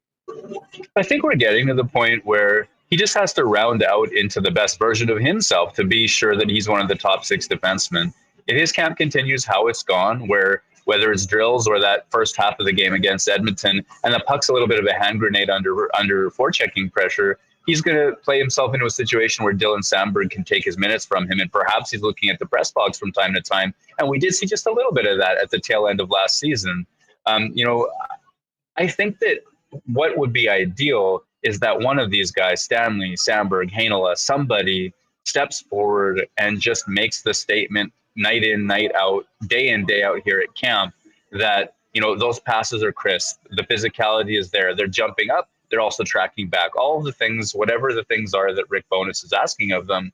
But the real truth is there isn't a clear-cut answer with either of these players right now. Whoever gets that job in the top 6, we're going to need to show some patience with, because there's going to be growing pains. And to my way of thinking, the way that the puck has sort of fought Logan Stanley so far, if that continues, I have Dylan Samberg above him as well. And even though he hasn't had a perfect camp, he's had a good one and is probably the guy most likely from where I sit to take that job.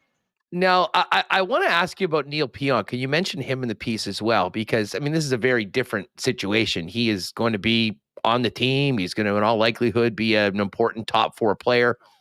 But he's also a guy that I think the Winnipeg Jets as a team need a big bounce back season. I mean, the Neil Pionk we saw last season struggled as opposed to the Neil Pionk we saw the previous year, as well as earlier on. What do you make of Pionk's situation, his camp so far, and where he's at a couple of weeks before things start to count for real? Yeah, I mean, to backtrack, he had 2 straight years as Winnipeg's best defenseman, and it looked like the Jets had stolen a top 4 defenseman from New York, who the Rangers mostly played on their third pair, and it looked like that Trouba trade was, oh my goodness, 100% slam dunk in Winnipeg's favor for a little bit.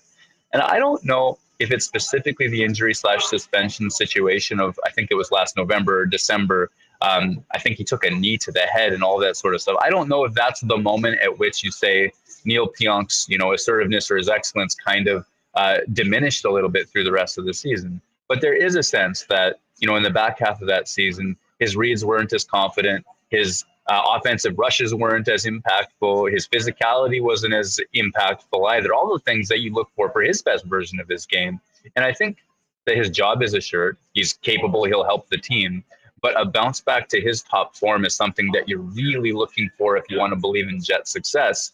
And whereas last year at this time, all my notepads are full of Josh Morrissey did this, Josh Morrissey did that. He's so explosive. This is a resurgent season. And I remember writing a whole column about that. Pionk in his case hasn't shown that same wow or that pop or whatever else it's going to be that, at least to my unprofessional non-scout eyes, I don't see that player taking an enormous leap forward. Maybe he's just not wired that same way. Maybe he is a guy that's going to improve a little bit every day and then arrive by, October 14th, ready to go at his best. But I'm just not sure of it quite yet. Right now, unfortunately, Brad Lambert's been out for the last few days. I know he's returned to practice today. I thought he looked really good in the first few days. I mean, he's got that speed and he was able to make a few impactful plays, through scrimmaging. Just thoughts on Chaz Lucius and Brad Lambert. I mean, the 2 first rounders. And do you have any more thoughts on where Lambert might most likely end up this season playing, assuming that at some point he'll be released from the big club and have the options of going to the Western Hockey League or the American Hockey League? Yeah, you know what? Right before I connected the first time, I had watched a little bit of Lambert on the ice, and that skating that everybody says is special. I mean, it's special. It's really quite something. And I think that when you have, whether it's whether it's enormous size, whether it's, a crazy shot, whatever it is, when something in the toolkit is that exceptional, even compared to the professionals and the NHL players, you're always going to be able to stand out in a certain way on days like this. And the guy was flying. He looks like he could be an offensive dynamo at some point. I think where, he'll need to learn is, the professional nature of the game and, playing night in, night out, commitment to the defensive side of things, choosing when all of those sorts of things that young players go through, and especially ones that were so highly touted as he was, and then had a little bit of a tough year last year. I see him again. I think the place for him to learn the most and become the best is with the Manitoba Moose this season. And we've seen 19-year-olds go to the Moose and have tremendous success. I would hope for the same thing for Chaz Lucius, who, he doesn't have skating that is, better than a lot of these NHL guys necessarily, but he looks completely in line with what you'd expect at his stage at 19 years old, where when he does get into positions and we does get a little bit of an offensive cycle going, there are things that he does that are special. The speed that he takes the puck to the net, the assertiveness, the way that he reads plays and then chooses the most dangerous option so quickly. I mean, you can see a really high-end offensive brain there. And in both guys' case, I really hope that they go to the AHL, and I hope that they get big minutes and see the ups, see the downs, get counted on. Have nights where they're not the best player, have nights where they are, amongst the best players, all of that sort of stuff. I think it would be an exciting time for Manitoba. Murat Ates of The Athletic with us live from the Iceplex as the Jets training camp continues. Jets in Montreal tomorrow night. Pierre-Luc Dubois leading a younger roster into that game. And then the team's back at home Saturday night with the Dale Howardchuk statue unveiling before the Saturday night game.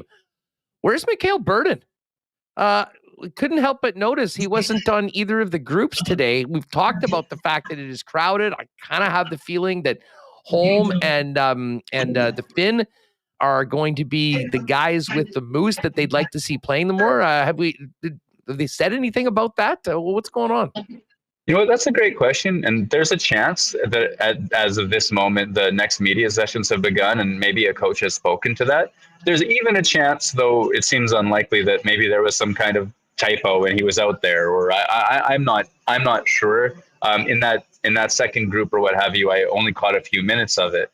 And whatever the situation is, whether it's injury, whether it's just a rotation, whatever's going on, I think the truth is he has not been as good as his competition so far at camp. And again, if I'm not a scout, I'm definitely not a goalie scout, but every now and again you call some things right. We identified Laurent Brossoit as having a strong season a couple of years ago. And Burden, I don't think is there. If you're looking for a standout, it's Oskari Salminen so far amongst those young guys, which could create a bit of a three-headed goalie monster in Manitoba, or maybe I would not have considered Mikhail Burden as an ECHL goaltender. And, does he, I don't know what his future is right now. And it's possible I'm completely overstating the degree to which the two other guys have passed him, but it's something that I'd be a little bit concerned about right now. Well, for sure. And I mean, just thinking back to last season, I mean, there was always the highlights of Burden. I mean, with some of the crazy things that he does, but he didn't stop enough pucks, as far as, earlier on. And I'm not sure that they have the confidence that is going to be a guy for them in the National Hockey League in the future. And, every start and every minute of playing time is valuable when you're trying to develop goaltenders, the way the Jets did with Connor Hellebuck. So that'll certainly be something that we'll be paying attention. Hey, before we go, Murat, fantasy drafts are coming up. Everyone's got getting ready to pick their players. Just give a quick plug. I really enjoyed the fantasy preview that you and some of the other athletic staffers did, getting people ready with big questions about each team. Yeah, I've been quietly a fantasy hockey fan for a really long time. I don't play any big cash payouts or any of that sort of stuff, just pride sort of things. But I am an obsessive nerd. And when you have a chance as an obsessive nerd to ask a writer who's, focused on every NHL team the biggest fantasy question facing that team. You know, who's going to be counted on to step forward in goal, what the power play units are going to be like, what various combinations we've seen at camp, what the coaches have been saying, all the clues that we can take that might give a little bit of a better sense of who the breakout players are, who might not be able to replicate last year. I mean, that was kid in a candy shop stuff for me. So all I had to do is, send 32 questions to, 31 questions. One was for me, but to 31 people who knew way more about those teams than I do, and sort of reap the rewards. So it was fun to get a fantasy hockey article up at The Athletic, and sort of just broaden kind of what I do a little bit too. And as far as the Jets go, I mean, I don't know how you were able to just nail it down to one, because I could pretty much, with the new head coach and everything that's going on into the season, I mean, there's a number of different angles, but people should definitely check it out. It's a great read, definitely, if you're preparing for a draft over the course of the next week or so. Murat, appreciate the time as always. Thanks so much. Hat looks great on you, by the way. And we'll look forward to doing this again next week. Thanks so much, and we'll see you at the rink.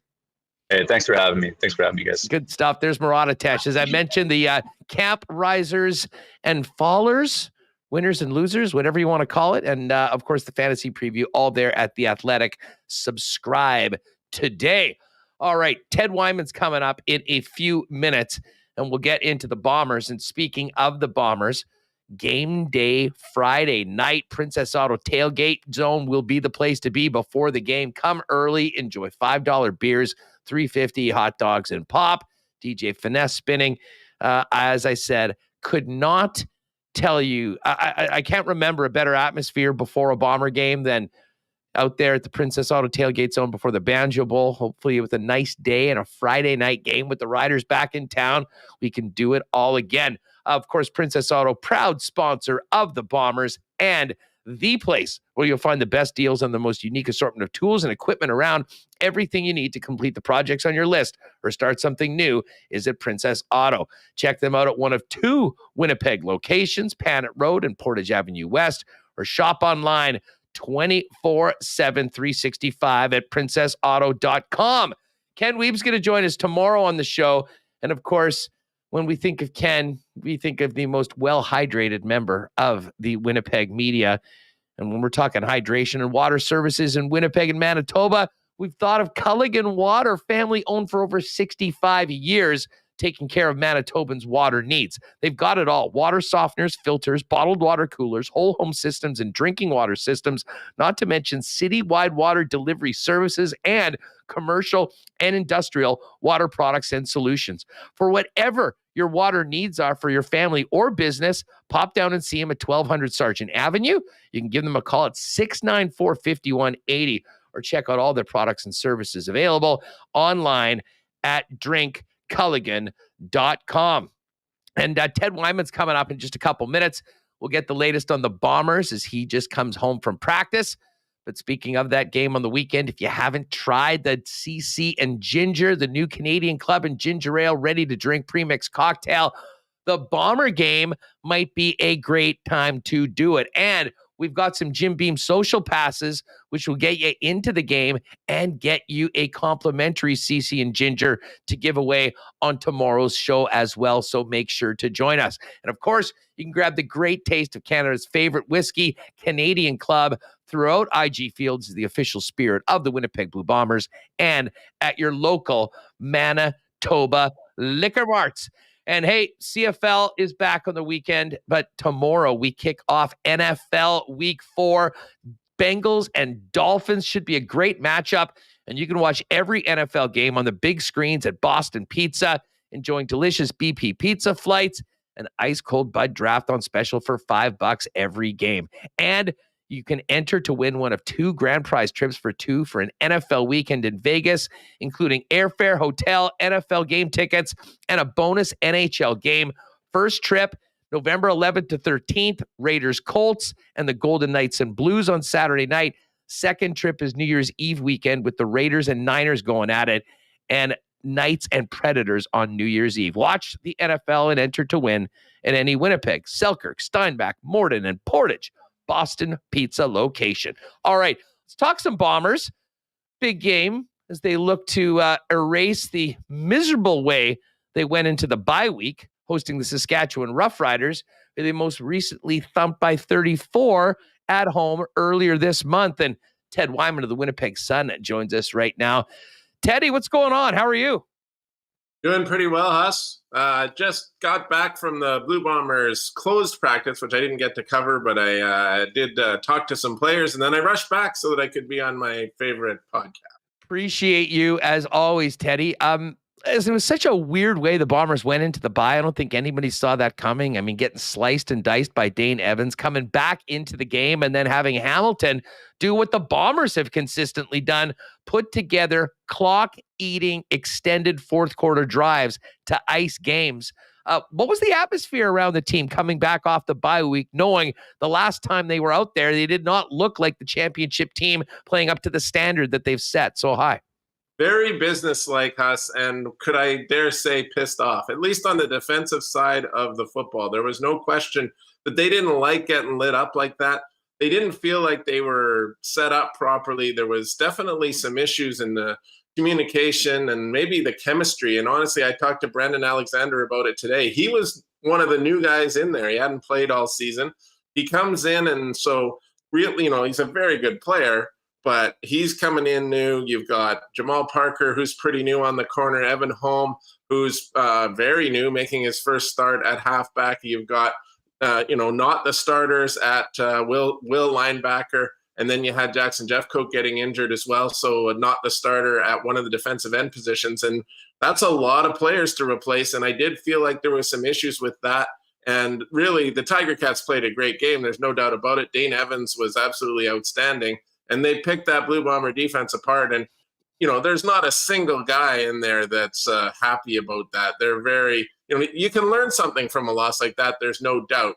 But there was a lot of guys that were pretty unhappy that they got lit up like that, and they feel like they have this great opportunity in front of them because they had a bye to rest up, and they come back and they're going against their arch rival Riders in a great atmosphere at home, and they feel like everybody should be energized and ready to put on a performance much more like the Blue Bombers. Still no Greg Ellingson at practice. What are we hearing about his status right now? And maybe run down some of the other guys that were MIA when the team got back on the practice field. Well, it's a long list right now, to be honest. Still, there wasn't a lot of returning action after the bye week. But Ellingson's obviously got something that's pretty nagging, and he's not looking like he's ready to start practicing. He's there every day. He's walking. He's in just wearing a tracksuit. He's not in any crutches or walking boot or anything like that. It's just something that's nagging, and they want to get him right. I think the receiving core, especially with Dalton Schoen playing the way he has made that transition pretty easy, given that, they're missing the guy who was expected to be their top player. But I've not seen a time this year, except for maybe the one Edmonton game, where the Bombers receiving core looked like it wasn't top notch. It's just been player after player that's come in and done a great job. The one that's been really interesting, Jeffcoat hasn't practiced this week. I don't think he's going to play. It looks like it'll be Cedric Wilcox at defensive end. The one that's really interesting from this week is that Stanley Bryant hasn't practiced, not once. The three-time most outstanding offensive lineman in the CFL. He has not ever once missed a game due to injury as a member of the Blue Bombers. And if he should miss it, it would be his first. He did miss a game last year when the team sat him out in Montreal after they had clinched, and that broke a long streak for him. But what's been interesting this week is that they moved Jeff Gray, the University of Manitoba Bison's product, former NFL prospect, over to play left tackle, which is the position Stanley Bryant has played in almost every game for 6 years. And then Michael Couture was filling in at left guard, and Chris Kolinkowski came in to play center. And I don't know. I'm not going to be the guy that says I understand how Mike O'Shea works, or if he's just messing with us, or if Stanley really is going to play tomorrow or on Friday. I honestly do not know. I won't know until we see the roster. They're very good at keeping these things under wraps, but it sure looks like they've made preparations to have this different kind of lineup should Stanley be out. And that could be a really big deal because, now Jeff Gray is going to be charged with protecting Zach Collaros instead of the 3-time most outstanding offensive lineman in the CFL. Oh, there's no doubt about it. And we almost take for granted the greatness of Stanley Bryant and just how consistent he's been, how reliable he's been for so long. And make no mistake about it, if he wasn't going to be in the game, that would be a major, major challenge for the Bomber O-line going against a pretty good front on the defense for the Saskatchewan Roughriders. The loss of Jeffcoat's always impactful. I mean, he and Willie, you think back to just how they terrorized the Riders in the Banjo Bowl could be significant, especially considering I think in this game they're going to need to get to Cody Fajardo because Cody, for the first time all season long, it looks like is going to have a full complement of a pretty talented receiving core all together in the same game, Ted. Well, and probably the best offensive line that they put on the field in, maybe not the entire season, but since early on in the season, if Dan Clark is back in the lineup. So that would be a big difference for the Riders. They've dealt with that all year, including in the games where they played the Bombers, where they just didn't have a particularly strong offensive line. And they certainly, especially last game, did not have much at all of their regular receiving core with Duke Williams out, and Kean Schaefer-Baker was ill that day and didn't play. And of course, the Bombers rolled to a 54-20 victory. And, there was a lot of reasons for that. You could see the Bombers were the better team. They still are the better team. By Craig Dickinson's own admission, the Riders aren't very good right now. The Blue Bombers should come out and control them and win. But there are a few signs there, with the Bombers battling a few injuries, coming off a game in which they looked very vulnerable. They were picked apart by the Hamilton Tiger Cats. They were beaten all over the field. There's that little window of hope, I think, for the Rough Riders, and they've got a little bit stronger lineup than they did the last time they played Winnipeg. So it'll be very interesting to see how they handle this. Again, you look at it two ways when a team like Winnipeg loses the way they did. To get beaten by, or to give up 48 points was a real shocker. Not a single one of us expected that. They've been the best team in the league at preventing points for quite some time, and they didn't look like it in that game. So you could say that's a nice wake-up call for the Bombers. It's a good time to lose it. It's not the playoffs. You're coming back after a bye. You got a good future going forward with the rest of the season. You can also look at it from the standpoint of the rest of the league saying, well, look, we can beat those guys. Not only can we beat them, but we can dominate them. And, you have to think that hope is something that's good in terms of fueling the Rough Riders this week.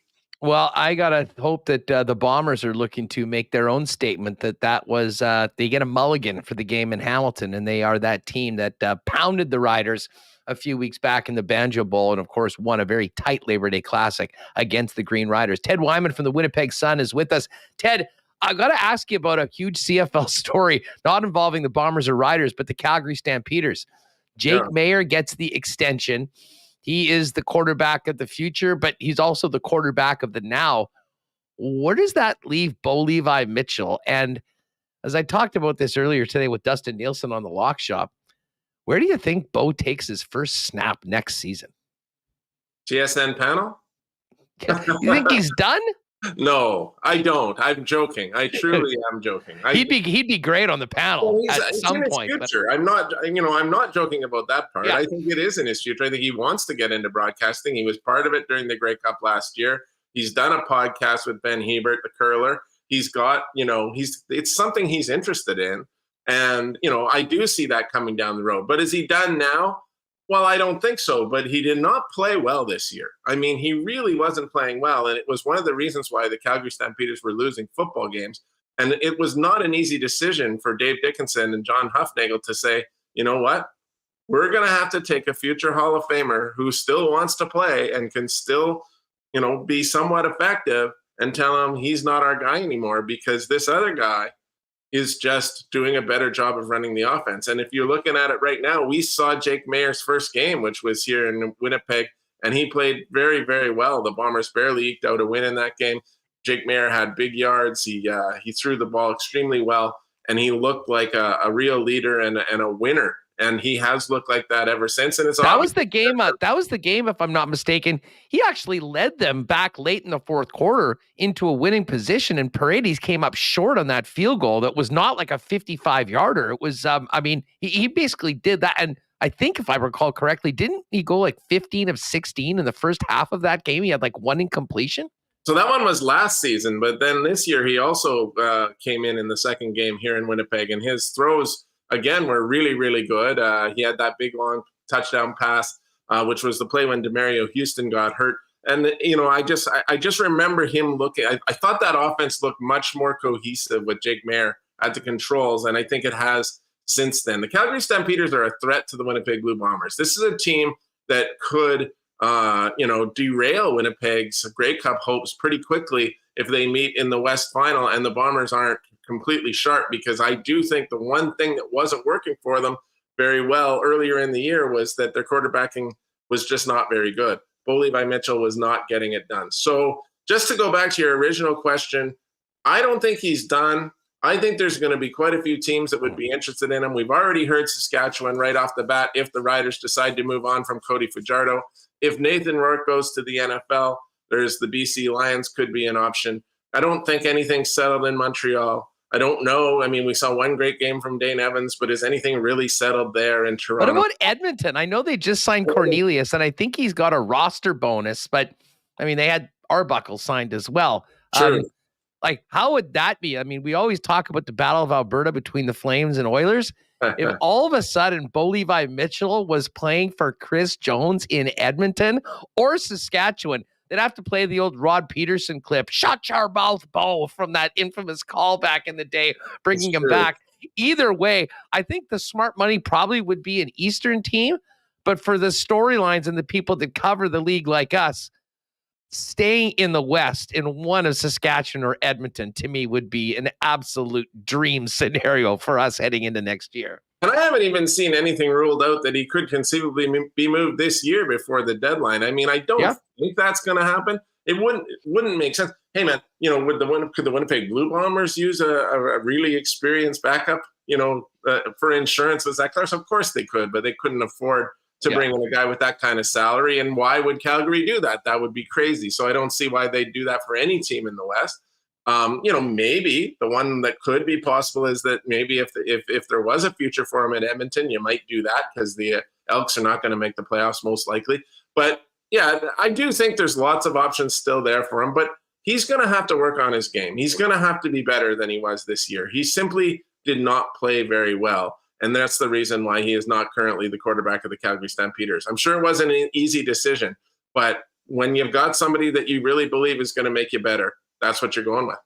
What, just quickly, as we get out, what did you make of the win by the Stamps last week over BC? I mean, we spent a lot of time talking about it. They hadn't beat a team over 500 yet this year.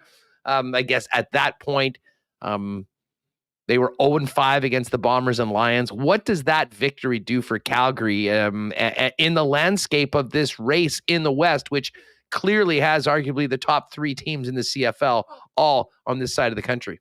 Well, it's a really weird race because BC's sitting there at 9-4 and looking like, well, if they just win a few games, they could be a contender. But I've seen them lose a couple of games where they look just terrible, and that Calgary game was one of them. It just, they're just completely night and day. When Nathan Rourke was there, the sky was the limit for the BC Lions. But with Vernon Adams, I'm not sure that it's that the ceiling is quite so high. And they look really hot and cold. So I don't really see a ton of threat to Winnipeg from the BC Lions at this point, unless maybe Nathan Rourke comes back. But Calgary, again, they lose at home. That one seemed a little bit strange. Didn't expect them to lose that game. Then they come back and they play a really strong game and they win it. So, to me, there's three teams in this league right now that are far and away the most likely to win the Grey Cup, and that is the Bombers, the Stampeders, and the Toronto Argonauts, because the Argonauts are one win away from being there pretty much, already, and they've got a pretty good team. So, everyone else is looking up at those three teams, and I think Calgary has to continue to prove that they're going to be good enough to maybe take down Winnipeg in a West final. But we've seen some things that are promising from their standpoint. Well, Calgary does make me nervous. I mean, from a Bomber fan's perspective, I mean, it's so hard to beat a team 4 times in a season, and the Bombers have won 3 of their 3 matchups, but they've all been tight and really could have easily gone with a couple of plays different the other way. That being said, Bombers always seem to find a way to win in the big game. Ted Wyman's with us. Teddy, before we go, I can't have you on coming out of last weekend without touching on quickly a little bit of curling. All right. Manitoba teams are rolling. Our guy, and you know what? I had such a great time out of Princess Auto earlier in the month as they were sort of introducing their sponsored teams, Reed Carruthers and Jen Jones. Just saying, the WST bump is feeling real good. What a weekend for those teams. And I got to tell you, this new Matt Dunstone team looks like it is going to be a serious contender in every event they play. I mean, just a quick comment on what's happening with Manitoba curling early in the season after an amazing weekend with $50K awards going to the Carruthers rink and Jen Jones. Well, extremely promising if you're a fan of Manitoba curling. There's no doubt about it. I think Matt Dunstone coming back to Manitoba was a big deal for this province because he's certainly a big up-and-comer. And Reed Carruthers said after the game when I talked to him that I think you're going to see a lot of games between Carruthers and Dunstone this year, and it's probably going to be 500 at the end, the way that they are going to compete. I was really impressed by Reed's team, to be honest. Him and Jason Gunlickson do have a history, but they really played well together. They looked really good together in this case. It was good to see Reed back skipping. He didn't skip for a few years while Mike McEwen was handling those roles. And, Gunner's got he does such a great job with the high heater, maybe as good as anybody in curling right now. And that can be really great for a third. So there Reed he was left with a lot of opportunities to make shots, and he made them all day long and all weekend long. And they come away and win. And it wasn't just that they won that thing. They beat Cooey, they beat Gushu, they beat Dunstone to do it. I mean, that is a pretty big statement from the Carruthers team early on, and it's going to be a heck of a battle in Manitoba alone to see who comes out as the champion. And honestly, really interesting on the women's side too, because Jennifer Jones is the greatest women's curler of all time. Maybe I have to say that arguably. I wouldn't. I would say it's true. But you see her come and say, I want to go and play with these young curlers, kind of revitalize things for herself, help those young curlers to advance and maybe become the great curlers themselves someday. And the joining up with the Zacharias team, you wondered, is that going to work right away, though? That's a lot of chemistry that you have to build in, and a lot of humility by the players on the Zacharias team to each take a step back. One player doesn't even get to play. Mackenzie Zacharias is throwing second stones. And Jen Jones has come in and she's running the show, and they go out and they win. That's a really interesting sign right off the bat that team is going to be a force to be reckoned with on the women's side of things. So again, yeah, like you said, if you're a Manitoba curling fan, you got to be pretty encouraged by that start. And as both Jen and Reed said, it is only September, so don't get too excited, but it's a great start. Well, the one thing, I mean, and I had such a great time talking to both those teams. I mean, Reed and Gunner, I've spoken with them, numerous times over the years. I mean, both just great dudes that you'd want to sit down and have a beer with. And by the way, Gunner's been hitting the gym. I mean, he's got those pipes. I mean, he looks like, remember when Mark Bergevin used to always wear shirts that were a little too small so he would look jacked? I mean, that's Gunner right now. I mean, he's looking amazing. But I have to say, the energy, and if you're a curling fan and you haven't missed this, go back. I believe the show was September 1st, where we sat down with both of the teams. The energy and connection between Mackenzie Zacharias and Jennifer Jones when they were with me on the show was it was really memorable.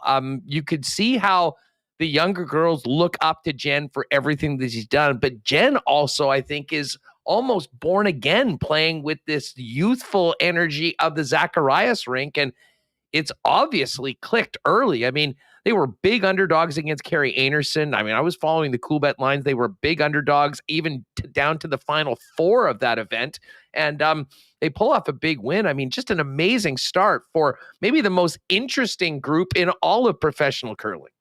Oh, it's an extremely interesting team, but there's a lot of intrigue right across the board in Canada in terms of curling this year because there are so many new teams. And that energy that you speak of is it's prevalent all over the place. I had a chance to talk to Mark Kennedy earlier today. It's actually an interview with him up on winnipegsun.com on my curling show I call On the Rocks.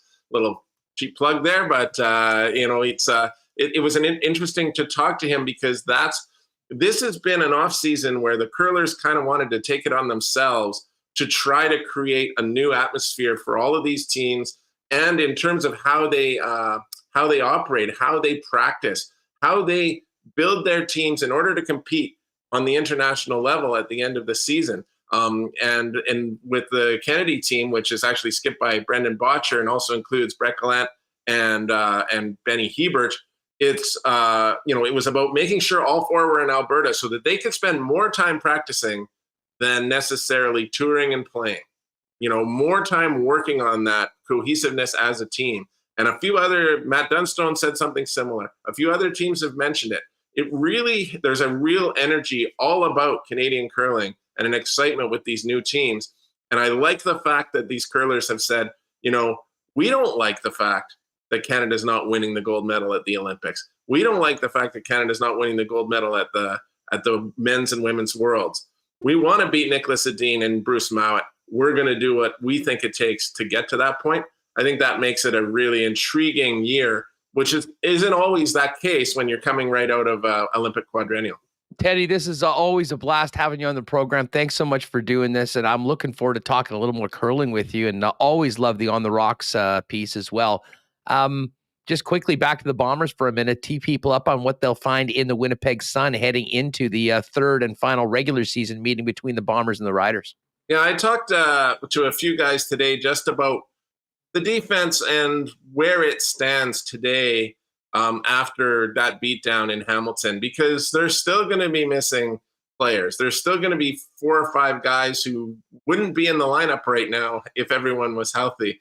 And you have to, I asked if the chemistry was working, if they needed to work on that this week. Brendan Alexander told me he felt like that is something they worked on a lot this week to make sure that their communication and chemistry are better. So that's the piece, and we'll see how it works out for the Bombers.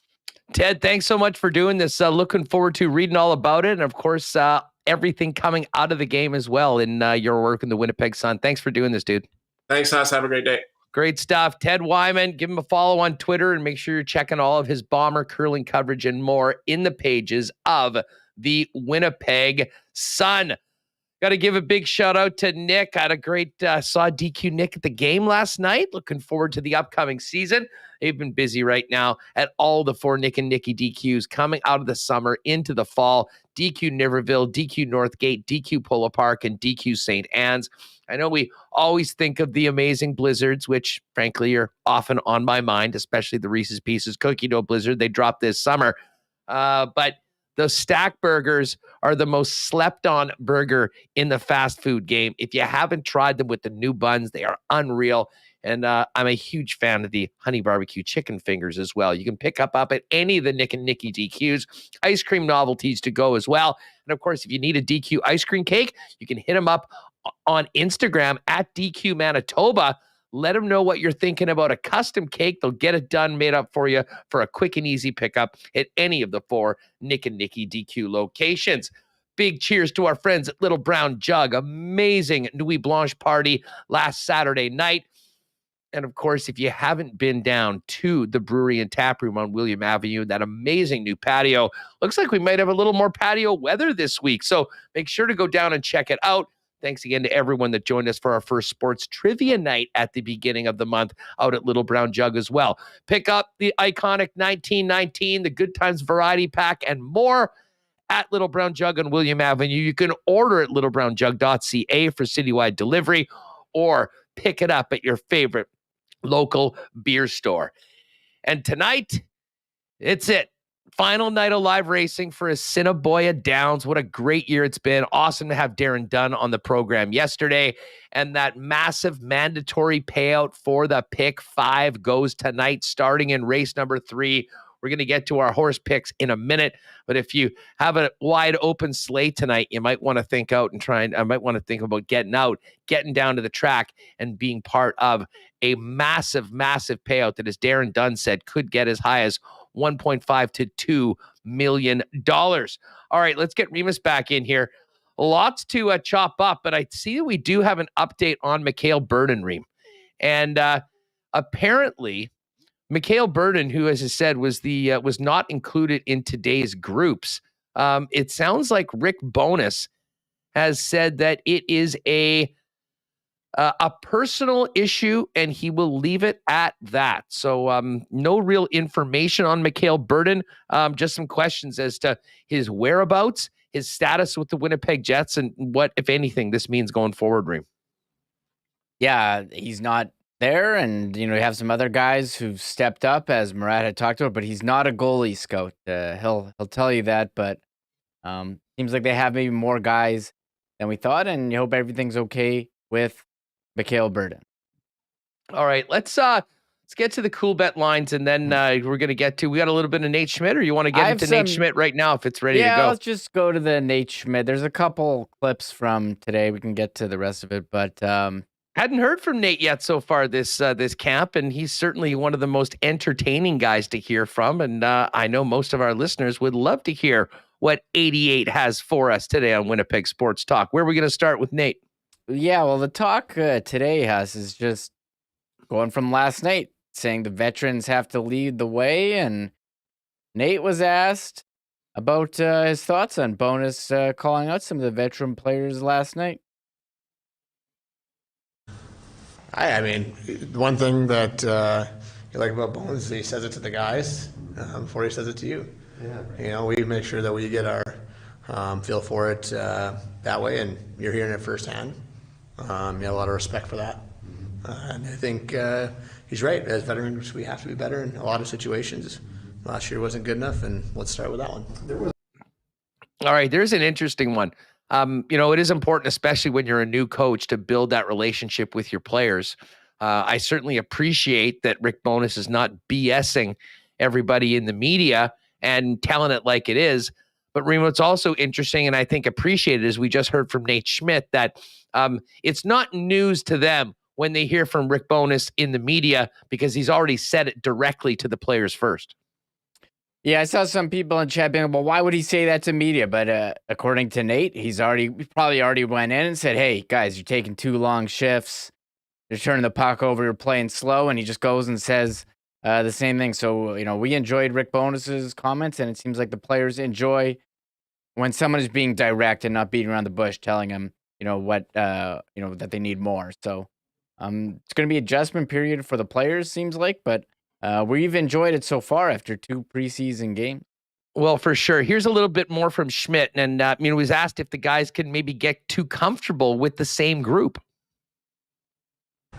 There's a fine line. Yeah, I think there's a fine line between the two. It's worked in a lot of places, right? Some guys, if you look around the league, there's been guys that have been in teams for long periods of time. I think it's got to come from the group, right, more than anything. And I think that has been happening this year, behind the scenes as much as I've ever seen, which has been awesome, with our new revamped leadership group. And I think it's been something that you look at as a player, and you like to see where those types of things can be talked about and said and brought up to the group, and Bones said it the first day, on bad teams, no one leads. Good teams, coaches lead, and great teams, players lead, right? You have to have guys that drive the bus in the room and set the standards for each other. Because you telling me what the standard is might be different from what we talk about what the standard is versus what you guys talk about the standard is. So if you have everybody that believes in the same one, especially from the player side, then you're going to have a lot of success. Nate, was your Misfits group a good example? That's a really interesting comment from Nate Schmidt about the leaders. And on great teams, it's the players leading. And it seems like Rick Bowness is making it very clear that he needs his veteran and top players to lead the way, doing the right things, buying into the systems, and buying into the way that he is asking his team to play. And it was pretty clear he didn't get that last night. and everybody knew about it afterwards. One more clip, and Mike asked, I haven't heard this yet, but let's hear it right now. Mike asked Nate Schmidt about perceived low expectations for the club this season. So a year ago, Kevin Cheveldayoff's talked about this. A lot of people were picking the Jets to be a real contender. They'd added you and Brendan. Obviously, the season didn't go as planned, and now it seems the reverse is happening. Maybe a lot of people are overlooking the Jets. Perfect. Yeah, I was going to ask, what's your take on that? Perfect. Why? Almost relish maybe the sleeper, the underdog kind of role a little more? Perfect. Oh, man. I'll say this, Remo. Whenever Nate Schmidt finishes playing, he is going to be, I hope that he gets into the media, whether he's doing a podcast, whether he's a color guy, whether he's on the broadcast. He is just so much fun to talk to have around. And I know it wasn't a great season for the club and really for him personally last year. But he certainly is a breath of fresh air in front of a microphone. And you'll hope that he can be a big part of a turnaround for the Jets. And I think, honestly, with the aggressiveness of what Rick Bowness is wanting from his defenseman, I think that is a great thing for Nate Schmidt, who in the past has shown that he can jump up into the play. And certainly when it comes from a points perspective, a shot perspective, I think would be one of the more dangerous Winnipeg Jets defensemen in the other team's end. That was kind of surprising, Huss, that he, gave some pretty good answers. And then Mike started asking him about, the lack of expectations for this year. And he just gave the one-word answer. Perfect. So clearly, I guess they like being the underdog role. I think it drives you. And you heard Brendan Dillon, we played it earlier this week. He talked about guys last year, getting a dose of humble pie, maybe. And then I think Lowry said, bad and comfortable. Wasn't that his quote? So, you know what? Maybe this is something that's going to motivate them. I found it entertaining that he gave, the one-word answer there. So Nate Schmidt doing his thing in front of the microphone today. Kevin Kowalik in chat asking Remo, what's the trophy behind you for? Kevin, you new here or what? That's the 2014 Home Run Derby Media Championship, won by Remo, still the defending champ. They haven't done it since then, much to the chagrin of your opponents, both Troy Westwood and Ken Wiebe, who still cannot get over that day that they got taken out by you in the bomb contest. I think if they did it again, I wouldn't go in. I could never live up. I'm going to retire as champ. I also haven't swung a bat. Defend the belt. No, I haven't swung a bat in a while. I'd have to actually practice.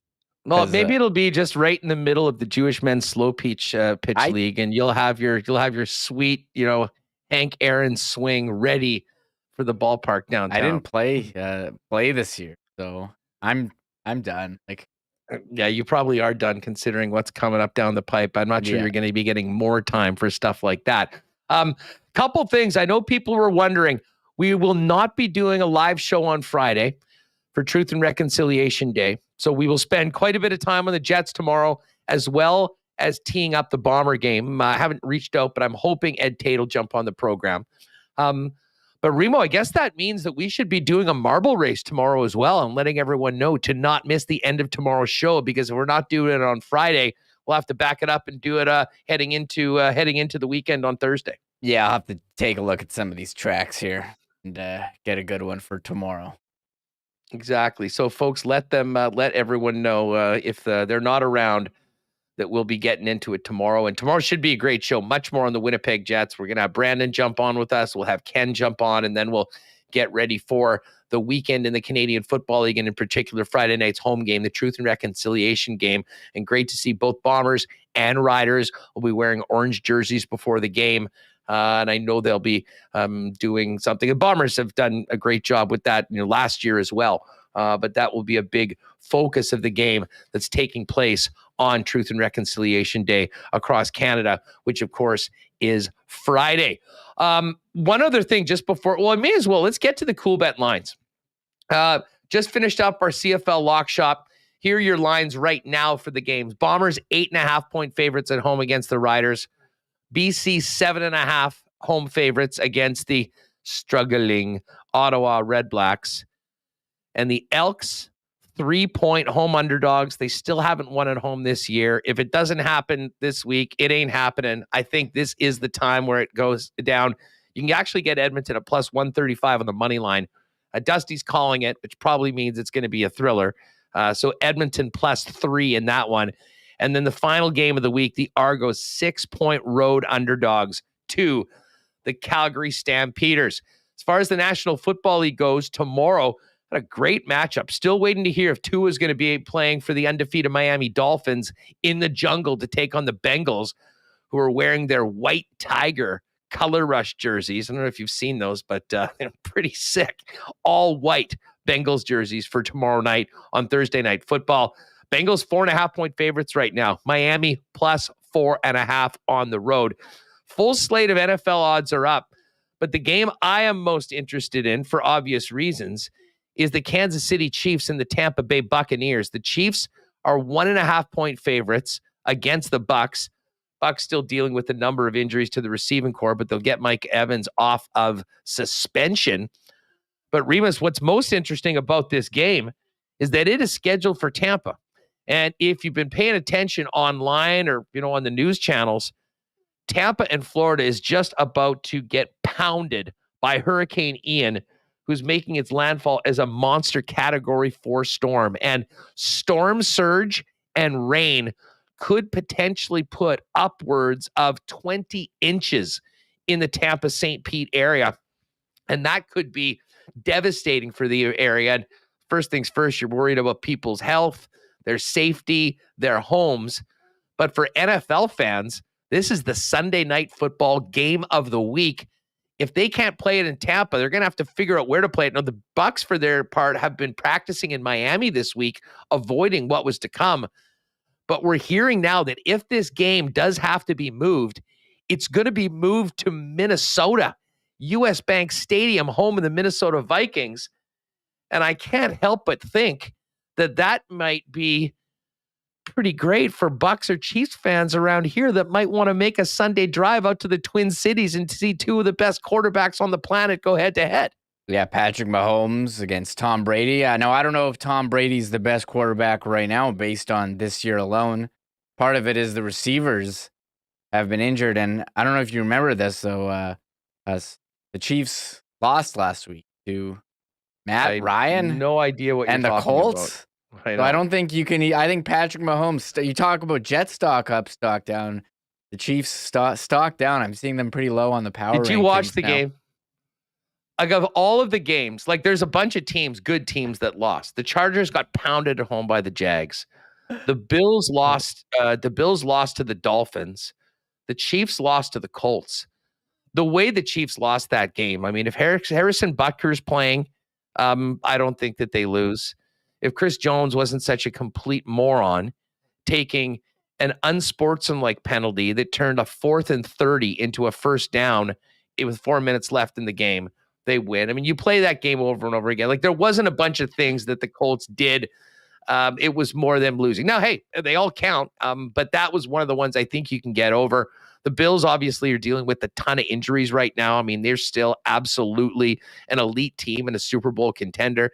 And I don't know what to make of the Chargers, because that was so ugly. And in addition to getting their asses kicked by the Jags at home, they had some major, major injuries on both sides of the football. And it just seems like that happens each and every year. Either way, game of the week in the NFL. And if you at all were thinking about maybe a trip down to the States at some point, keep your ears and eyes open for the status of that game, because I'll tell you what, they're going to need to fill the building. There'll be tickets available. I think I'm going to be there if that happens. I'm just telling you right now. I don't know where I'll do the show from on Monday, but maybe hook up with our buddy Tom Reed at his place there. But we'll make something happen. Wow. There will be a show. There will be a big show on Monday, but I might not be here in the normal WST studio in Winnipeg. We'll figure that out as we continue through it. But hey, Remo, one more time this year, our final day, live racing picks for Assiniboia Downs. Let's get to it. And here's what you need to know, folks. The mandatory jackpot pick 5 will be paid out tonight. The carryover is over $500,000. So that will be given out. And because of how big the carryover is, Darren Dunn was mentioning they'll have at least $1 million bet on this wager, and potentially in excess of $2 million tonight. Now, what you need to do for the jackpot pick 5 is essentially pick the winner from race 3, race 4, race 5, race 6, and race 7. So, hey, if you're looking for a chance to strike it rich tonight, Assiniboia Downs is the place to be. We can also make our bets at hpibet.com. I'm sure I will get a pick 3 in, but Remo, for tonight, I've got my regular picks set up. Got a couple triactors, couple quinellas, and 1 winner. I may as well just go through mine right now. Race number 2, I'm going to take a little bit of a chalky triactor with the top 3 rated horses, Leah's on Tune, Touch of Love, and Just to Tap In. Then we go to race number 4. Got a 6-7 quinella with horses Big Tony and Dazzlin' Mischief. I like that one a lot. I think I have that one too. Excellent. Race number 5, got a quinella 2-8. What Up Now, JT, and Know What I Meana. And then in race number 6, busy run of horses, but I'm going to take a long shot. Wits Memories. Had to get at least one Wits horse on the final one. Opening morning line at 20-1. And then the final bet of our competition of the year, race number 7, a triactor box with a few of our favorites. Number 1, Zig. Number 5, Otani. And number 9, Bite the Bullet, Bro. It is. Just their favorite names from the year. Yeah, Zig. Shout out to Zig for Cassie. And I thought we were out on Otani, and then Otani won in the last couple of races, so he's back in. And Bite the Bullet, Bro's been awesome too. So, what do you have for your final wagers of the year? Okay, I have a couple triactor boxes. Final wager of the year. Okay, race 4. I'm picking horse 6 to win, Big Tony. Sorry, I didn't have a quinella. I was going to quinella that one, but I'll take Big Tony to win. Race 7, triactor box, 6, 8, 9, 2 steps faster, Give a Little, Bite the Bullet, Bro. I got race 6, triactor box, 4, 5, 7. NJ's Brass, Miss Parfait, and Arouse and Go. These are kind of chalk ones. Arouse and Go came up with that big win for me. I think that was the one where it was like $115 on a $3 bet or something like that. Yeah, and then I have Leah's on Tune, race 2, horse 2 to win. So there we go. There are picks. Again, if you want to go to hpibet.com, if you can't make it out, you click on Assiniboia Downs, you go to race 3, it's the mandatory jackpot, and then click on the pick 5 and start picking your horses. Good luck to everyone. Massive mandatory payout tonight for the final day of live racing. And as Darren Dunn told us yesterday, they are open all year round. I believe they only close on Christmas Day. They got VLTs there. They've got all the live racing from around the world that you can bet on, and great food and beverage. And of course, the dining room's packed and a great spot for reservations on Friday and Saturday night. Hey, might actually head out to the track room. It's so nice outside right now. Make the most of this. It's 27 in Edmonton today. I was so jealous when Dusty was mentioning that, but I'll tell you what, we've got some pretty nice weather coming up over the next few days here in the Peg, especially for Friday's game. Tomorrow, 22 and sunny, and then 22 and sunny for the Bomber Rider game. Obviously, it's a little bit of a later start, so it won't be quite that warm, but should be a great night to tailgate, take advantage of the Friday, and for those that are off work, maybe get a little bit of a head start on the game. But yeah, we got sunny and 22 or 21 right through the end of the weekend. Wow. And I just want to give a pat on my back to myself. I picked a nice one. I did pick a winner yesterday, Huss. I had hit a quinella. Oh, did you? So yeah, nice. I don't know how you did yesterday. I'll try to. I didn't hit any quinellas, but I did hit in race number 3, Club Champ, and Club Champ paid $16.50. So it was. You had Club Champ. Okay, I had Club Champ and someone else last night. Yeah, but I just bet Club Champ to win. That was a better move. It was an $11 win on $2, and I had 3, so I made $16.50 on that one. Yeah, I think I made about 18 on my $5 bet. Club Champ Midnight Salute Vanilla. Nice, folks. Big show tomorrow. Rowicki, Weeb, and a full Bomber Rider preview. We should have the roster for tomorrow as well as the Bombers do their walkthrough and get ready to host the Riders on the 30th, which of course is the Truth and Reconciliation game. There will not be a Winnipeg Sports Talk on Friday, but we'll do a packed show tomorrow to get you ready for Friday heading into the weekend. We'll also make sure to pop in. Not only will we have marbles, we'll also have your chance to win some Jim Beam social passes from our friends at Canadian Club for the game. And who knows, maybe we'll have a pair of Jets tickets as well.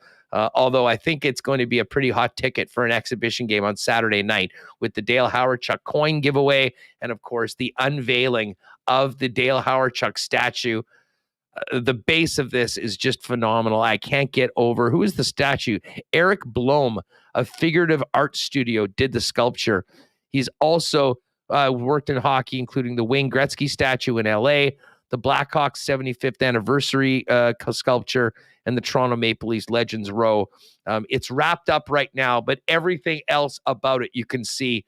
It is phenomenal, and obviously going to be some very, very great guests, including Dale's wife, Crystal, Chris King, Paul Coffey, Dave Ellett, Scott Arneal, and Mark Scheifele, all speaking in memory of Dale and honoring him with the statue in True North Square. We'll talk about it tomorrow. We'll have the latest on the Winnipeg Jets. They head to Montreal. Maybe a little more on Mikhail Burden's absence. And we'll do it with Brandon Rowicki and Ken Wiebe tomorrow on the program. Thanks so much to all the sponsors for making this show happen each and every day. And all of you for making us a part of your day. Tell a friend about Winnipeg Sports Talk, where they can find us. And we'll see you back here tomorrow for a big show and marbles heading into a long weekend, as it were, with Friday being a day off. That's tomorrow on Winnipeg Sports Talk. We'll see you then. Thanks so much for joining us today. Oh, my God. Oh! Shut it down. Let's go home. Thanks for tuning in to Winnipeg Sports Talk Daily. Make sure to subscribe on YouTube and your favorite podcast feed at winnipegsportstalk.com.